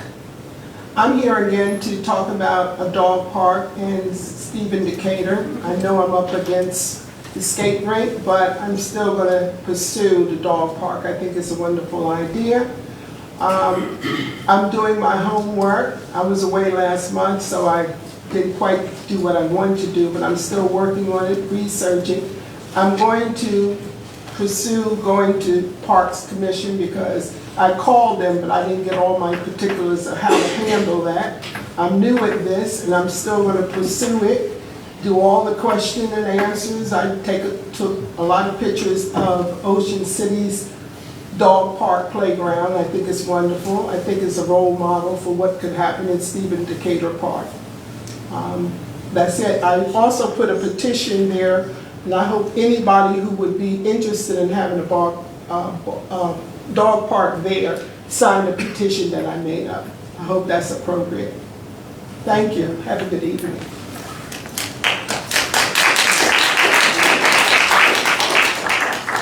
Is there anyone else that would like to address the mayor and council? Good evening. Just name, street name, and topic, please. Anne Marie, Nancy Avenue, topic, short-term rentals. Which I really find it hard to believe that we're here again discussing it, but I understand why. I think we need guidance on how to put I don't even want to call it a complaint. It's really hard for me to believe that only 12 applications were submitted and only 6 licenses were given out. I did a quick search before getting here this evening just on Airbnb. I didn't even go to Vasco or Verbo or all the rest of them. There are 19, and yes, I made sure they were in town limits. And I mean, if I can do that, anybody can. And I understand we're short-staffed, but at some point, someone has got to start implementing these ordinances that you all voted on for us as citizens and taxpayers. We elect you all do the ordinance, and then it just seems like this one is just floundering. And we just need to figure out how. I am not gonna call the police department every time I drive past a house that I know is Airbnb. One that comes to light is the one on Old Ocean City Boulevard. That family stood right back there and did a cry story about, oh, well, we did home improvements. Well, I did too. I mean, I just dumped a lot of money in my kitchen, in my fence, in my backyard. But I'm not, anyway, stay focused. Every weekend, including this weekend, that house is rented. Everybody here knows it. Everybody here drives past it. If you see a line at Dunkin' Donuts, if you go to Rite Aid, the house is right there. Do they care? No. Part of the problem, the property manager. He's not here this evening. When I went through these 19 on Airbnb, he had at least 6 that he's the property manager of. Can we find him every night that he is responsible for renting one of these? Isn't he partially responsible? He is renting properties for homeowners that are not licensed, and he knows they're not licensed. It just feels we just close a blind eye. I mean, I know the amount of license and fees and penalties probably isn't going to be enough to, well, maybe it'll offset some of the salary, I don't know. But it just seems like we did our jobs by coming to you and asking you to do something. You did your job, and the ball's being dropped after that. And it's just not fair. I mean, to me, it's like we're going to have a new town slogan. A small town that puts tourist dollars before residents' safety.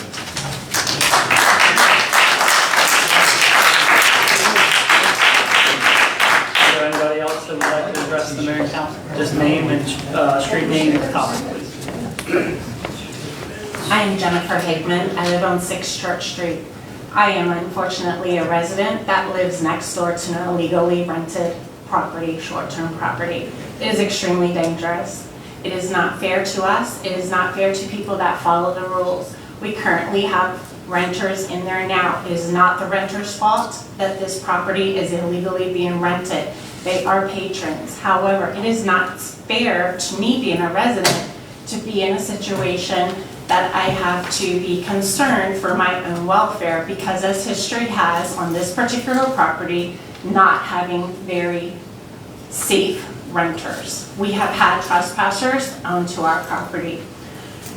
The question I have is now that we can all identify that there are illegal rented properties, who evicts the patrons? We are now going into a holiday weekend. I am pretty sure that property will be again rented. It is not fair to all of us that this continues to go on, and yet the people are still collecting money. The owners, they can get fined, but it doesn't have the people, the renters, actually leaving the property. We need to have something in place that actually addresses the renter, the patrons, to actually not be allowed on the property. That is my wish. Thank you. Is there anyone else that would like to address the mayor and council? Just name, street name, and comment, please. Hello, I'm Lauren Georgievich. Adam Davis, 23 South Main. I'm probably going to assume that you're all aware that we're here for short-term rentals. We have spoken to pretty much everybody in this room about this on multiple occasions, in person, on the phone, online, ad nauseum, for years. My kid has grown up in this environment. How old is your kid now? 4. Okay. That's how old my Charlie was when this started. I just want you to keep that in your mind. I know you can't really answer me. Thank you for giving me the 4. But keep that in your mind. My Charlie was 4 when this started to happen. If anyone's not aware of what I'm talking about, there's an article you can all Google. I'm not going to get into it. I'm not going to waste my 5 minutes of time. It's all been put out there. You all have seen it. You've seen the videos because I've shared them with all of you. You've seen the article. You've seen the stories. All of this is known. Dave, this is not your fault. I know you said this in the beginning of the meeting. I'm looking you dead in the eyes. This is not your fault. You have asked, and I remember this because I heard you. You were very clear from the beginning of this that this would not be feasible with a department of 2. This isn't your fault. You asked for help and it was not supplied. That's not fair to you, and that's not fair to anyone else in this room who showed up today in support of all of this. I want to know, and I've asked, and I've kind of been given an answer, but I think that the whole town deserves one. Where is this breakdown occurring? There's a problem, we're all acknowledging it, and not a lot is getting done about it, and it's going to end up with somebody hurt. I don't think anybody in this room wants that. And for the record, I know a lot of you have seen the videos with regards to the article. Any quote that was delivered in that article, I have video and audio evidence to support and back up. So there's no falsehoods in that dispatch article. What I would like to bring up is in terms of enforcement on this, the woman prior to us had mentioned there are 13 available Airbnbs that are not approved right now. As far as I looked before this meeting, there were 17. If those 17 rented only 10 days a year illegally, that would be over $100,000 in fines. To tell me we cannot support the staff to do the enforcement here is embarrassing. The money's there, just go take it. That's all it is. And this enforcement officer wouldn't just do short-term rentals, they do long-term rentals, they can do parking, they can do everything else the county is enforcing on. The amount of money that could be generated from this staff is 4-fold bigger than their salary could be. It's easy.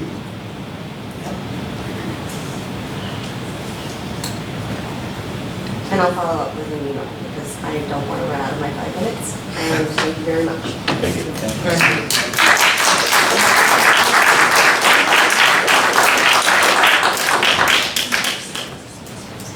Is there anyone else that would like to address the mayor and council?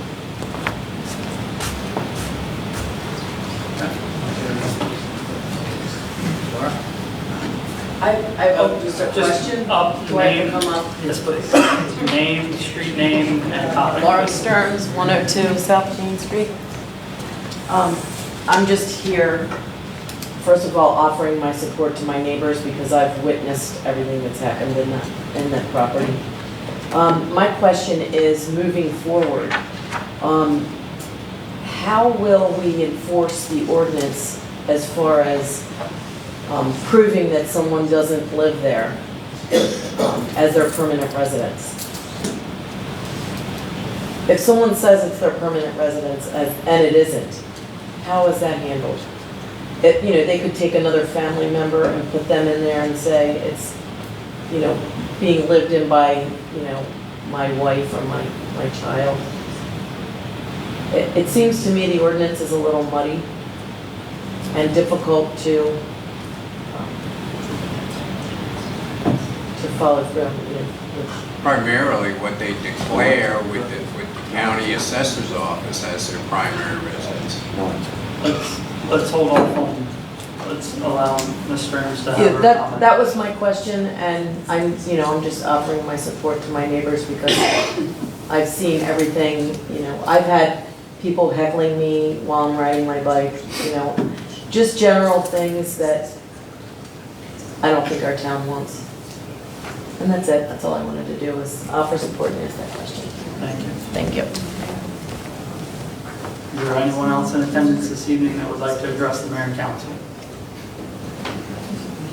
Thank you. Just name, street name, and topic, please.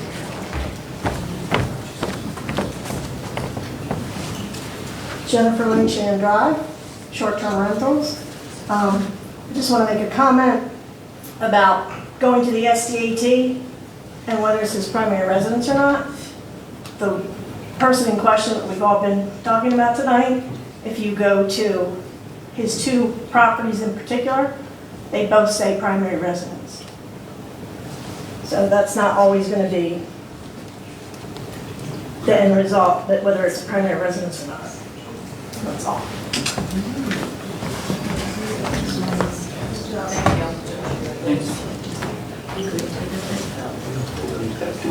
Is there anyone else that would like to address the mayor and council? Just name, street name, and topic, please. My name is Bill Todd, 109 Franklin Avenue. I got no skin in the game here. I just want to say one thing. I've heard a bunch of different people talk about how this ordinance is just not making sense for a lot of folks. So to talk about going into these fines of $600 a day, I think that's a little steep personally, and especially when nobody really knows exactly what's going on yet. I think that's something y'all ought to revisit as well. That's all I have. Can I speak twice? There's nothing that precludes that. I'm not even gonna go back to try and find your time, so just. Do you want to know my name? Yes, please, again. Andrea Lahr, 105 Cornell, Berlin, Maryland. Could you explain to me what the historic district is and where it is located? Not right now, but yes. This is for your comment, that's what I'm saying, not to. I'm just asking, where Yes. can I find that information? We can, It's online. we'll make sure. It's that online? We address that I believe question it's in a only moment. Main Street. We'll address that. Thank you. Thank you. Anybody else that would like to address the mayor and council? Okay. If not, let's move on to comments from the council. We'll start with Vice President Burrell. I don't know. Thank you. Councilmember Merritt. Yeah, first of all, thank you very much for everyone that spoke tonight. Very much appreciate your comments on both the skate park and the short-term rental topic. Regarding both, if you did not feel comfortable speaking, we hope that you will write to your council member, give us a call, send us an email. We want to hear your thoughts on both short-term rentals and the skate park, of where you believe it should be located. So it would be very much appreciated. Other than that, thank you. Thank you. Councilmember Nichols.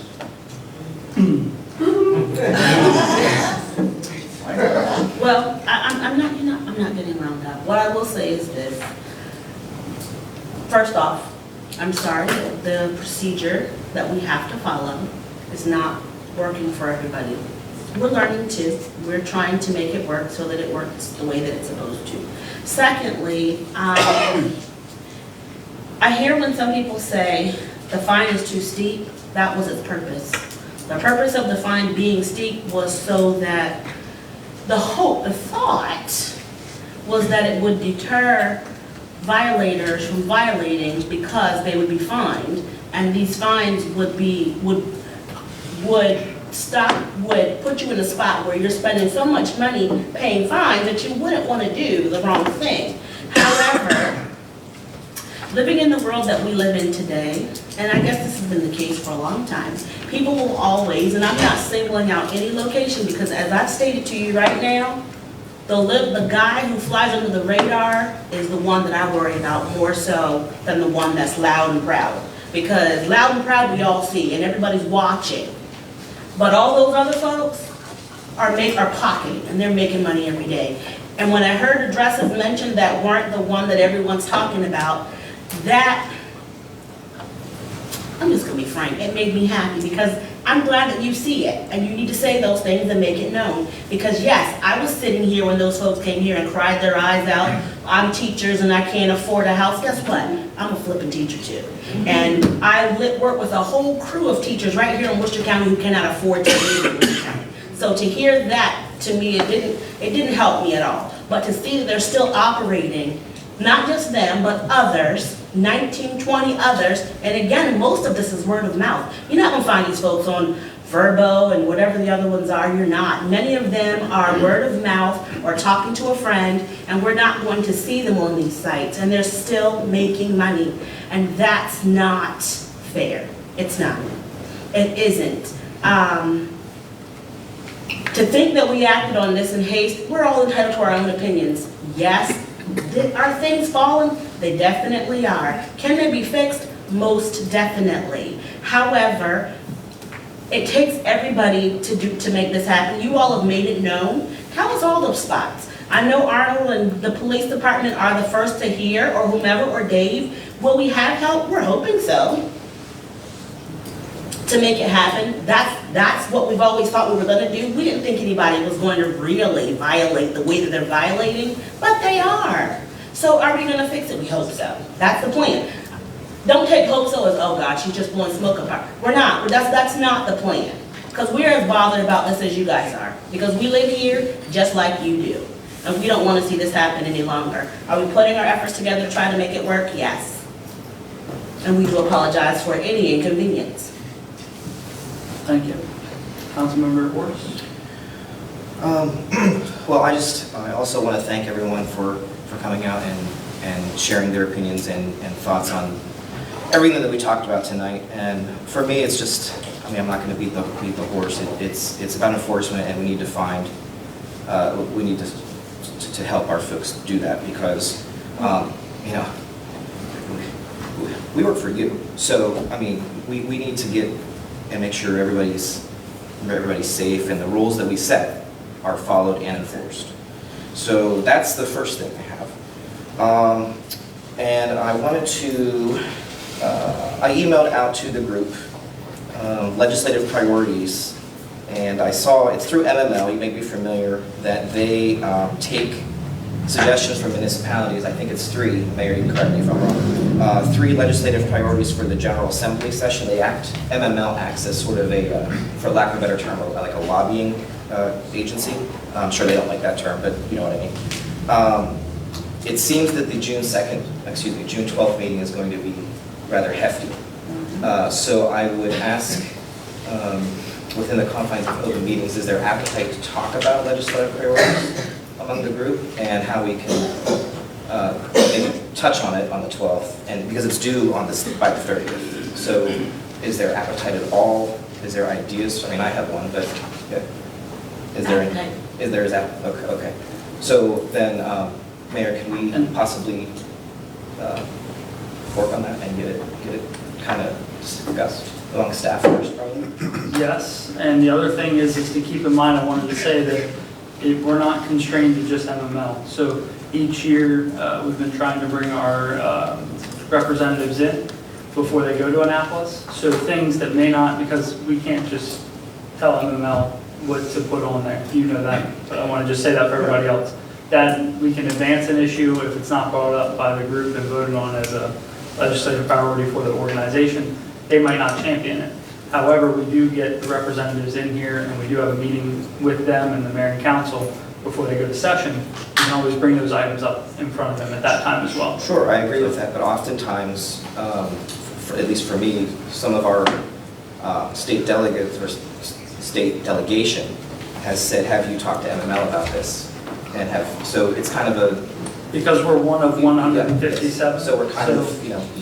So I'm just trying to get some of our... Of course, I'm not saying we don't. I'm just trying to get some of the higher level... Can you please tell the world what MML is? Because not everybody knows. Sure, I'm sorry. MML is Maryland Municipal League, which is a group of the 100 and some municipalities in the state of Maryland, and they are a wonderful resource for training, education, outreach, and advocacy for issues that are affecting municipalities.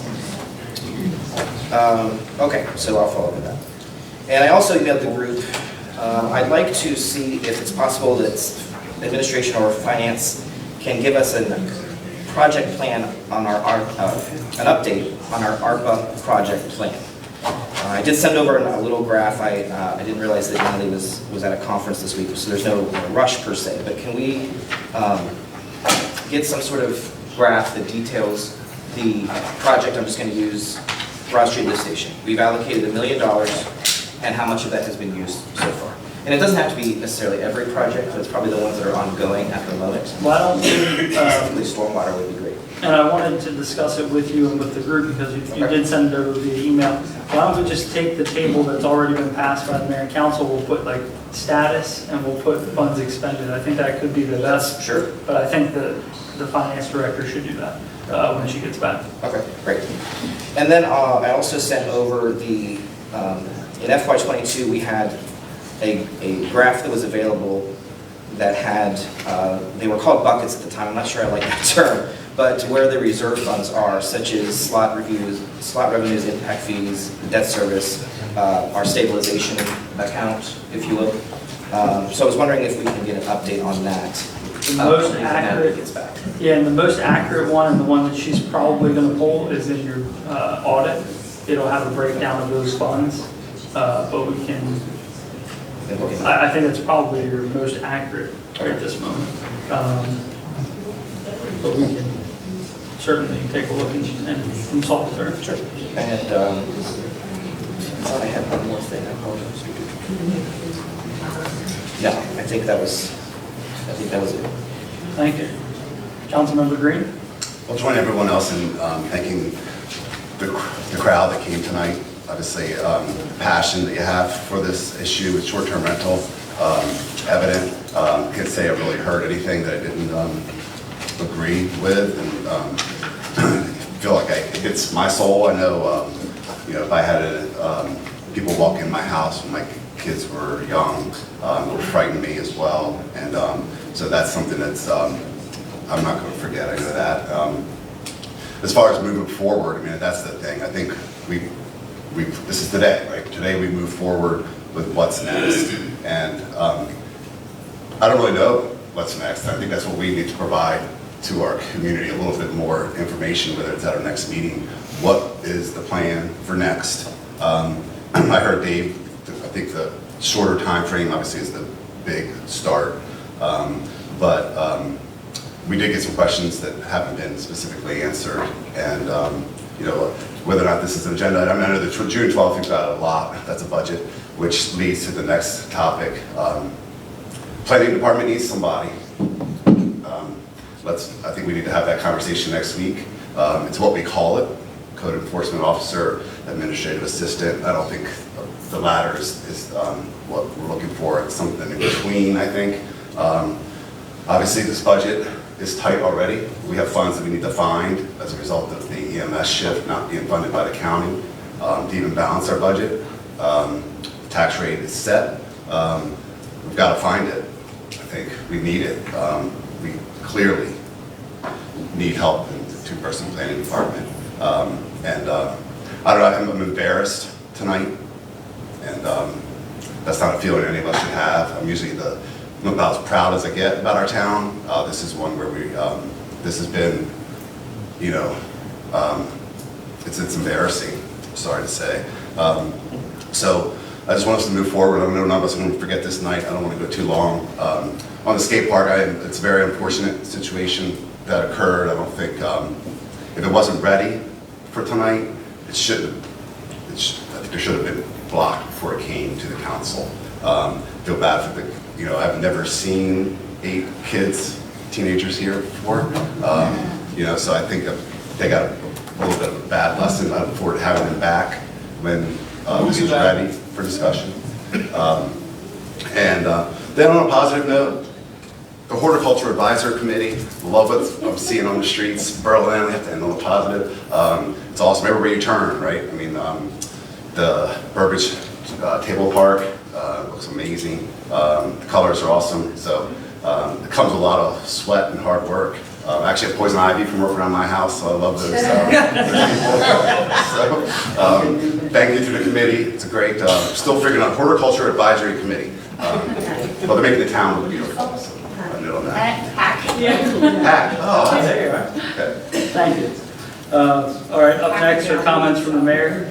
I want to address one thing, which is the change in format. I'm a people person. I've known many of you in the crowd on a personal level well before I ever became the mayor.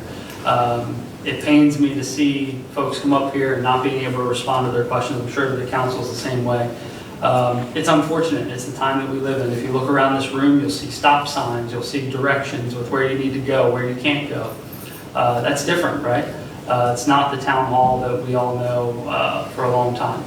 And if you want something to look up in your spare time, I'm even cautioned to do that just because it gives them more hits for the things that they're doing. But Google a First Amendment audit. And unfortunately, a lot of our time, staff time, council time, conference time is committed to these First Amendment auditors and training and direction from legal counsel, legit, our legal counsel, on how to handle it and how to structure our public meetings, how to structure our daily operations and business of the town. So it's not something that is really a high point that I think of when I think of the service that a community organization like the Town of Berlin provides to our residents. So please know it doesn't bring me joy. The other thing is that it's not uncommon. Our meeting structure is not uncommon. What we did is we pulled from other resources, even throughout Worcester County. Our meeting agenda and the language that's on here is the exact same thing that you may see at another municipality within Worcester County. You go to some places for public meetings and you can't even comment. It's something that we have valued for a long time. We love the feedback, positive or negative, or critical or not critical. We like the feedback. I like the feedback. So that's important to us. That's not going away anytime soon, but we do have to, unfortunately, apply some changes to the way that we do business. With that being said, I do have a new executive assistant in the mayor's office. Many of your comments, we keep track of who logs in and signs in. You're not going to be missed. We'll follow up with you. My office is available all the time, mayorzach@berlinmd.gov or 410-641-3858. If you want to talk, we'll make the time. If you need assistance with something, call the office.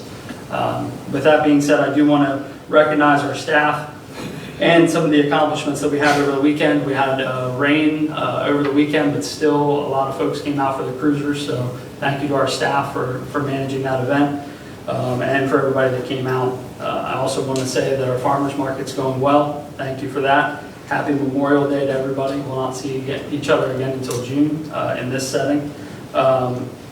With that being said, I know we've heard about the skate park. I grew up, like one of the residents said, skating in town. As a matter of fact, Mr. Hickman, I think you may have warned me several times when you were a police officer about skating in town. So I know the circle, right? And I'm happy to see that the advancement of the project is moving forward.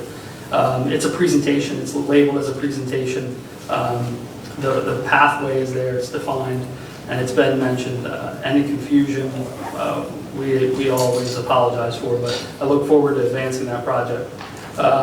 Additionally, the STRs, thank you. Thank you to our staff for reporting out on the framework. Thank you to all of you for sharing your thoughts. There's a department of two. I know that it doesn't bring me a lot of joy to sit around the table with our staff and say, sorry, we can't fund your additional positions, because we had several that were requested, right? And Dave has been asking for help for a long time. But unfortunately, I have the job where if the dollars and cents aren't there, I can't just magically put it there, right? So I do look forward to that conversation at our next meeting. I think the budget is well framed, but it has availability for different directions if this group would like to take that. But it is a fiscally responsible plan, and we're working within the available funds that we have. It doesn't give me joy to say the same thing with the fire company. It's a vital service. And when we dial 911, we want them to come. So it doesn't bring me joy to tell them that, hey, look, we don't have the additional $177,000 that you need. But it's what we have. It's the hand we're dealt. So I think I'll take Steve's and we'll end on a positive. But thank you all for coming. With that, we'll go.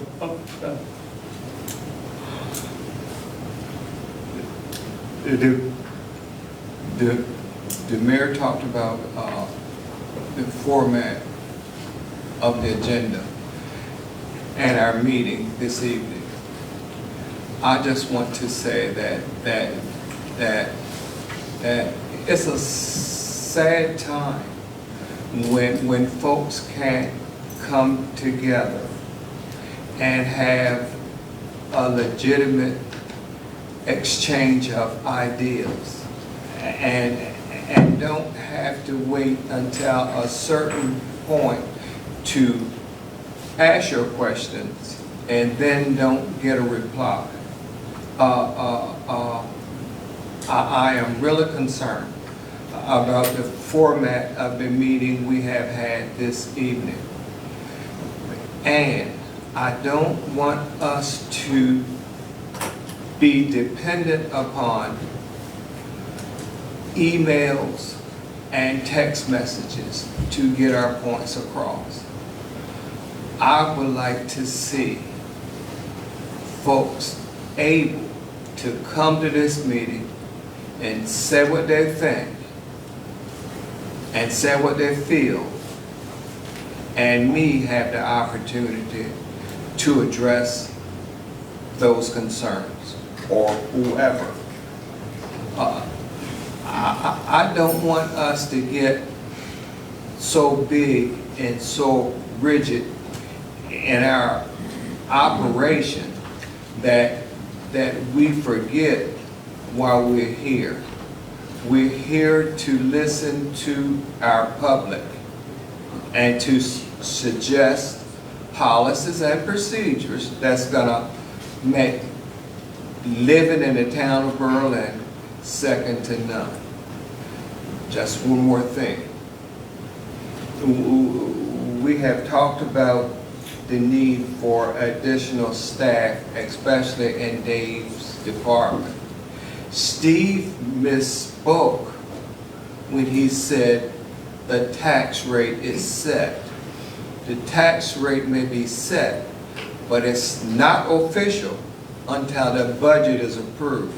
So are you listening to what I'm saying to you? Yes, sir. Thank you. So from that, we'll move. Any comments from the press?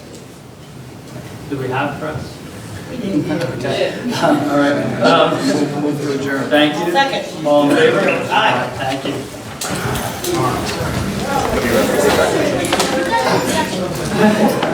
Quicker on it.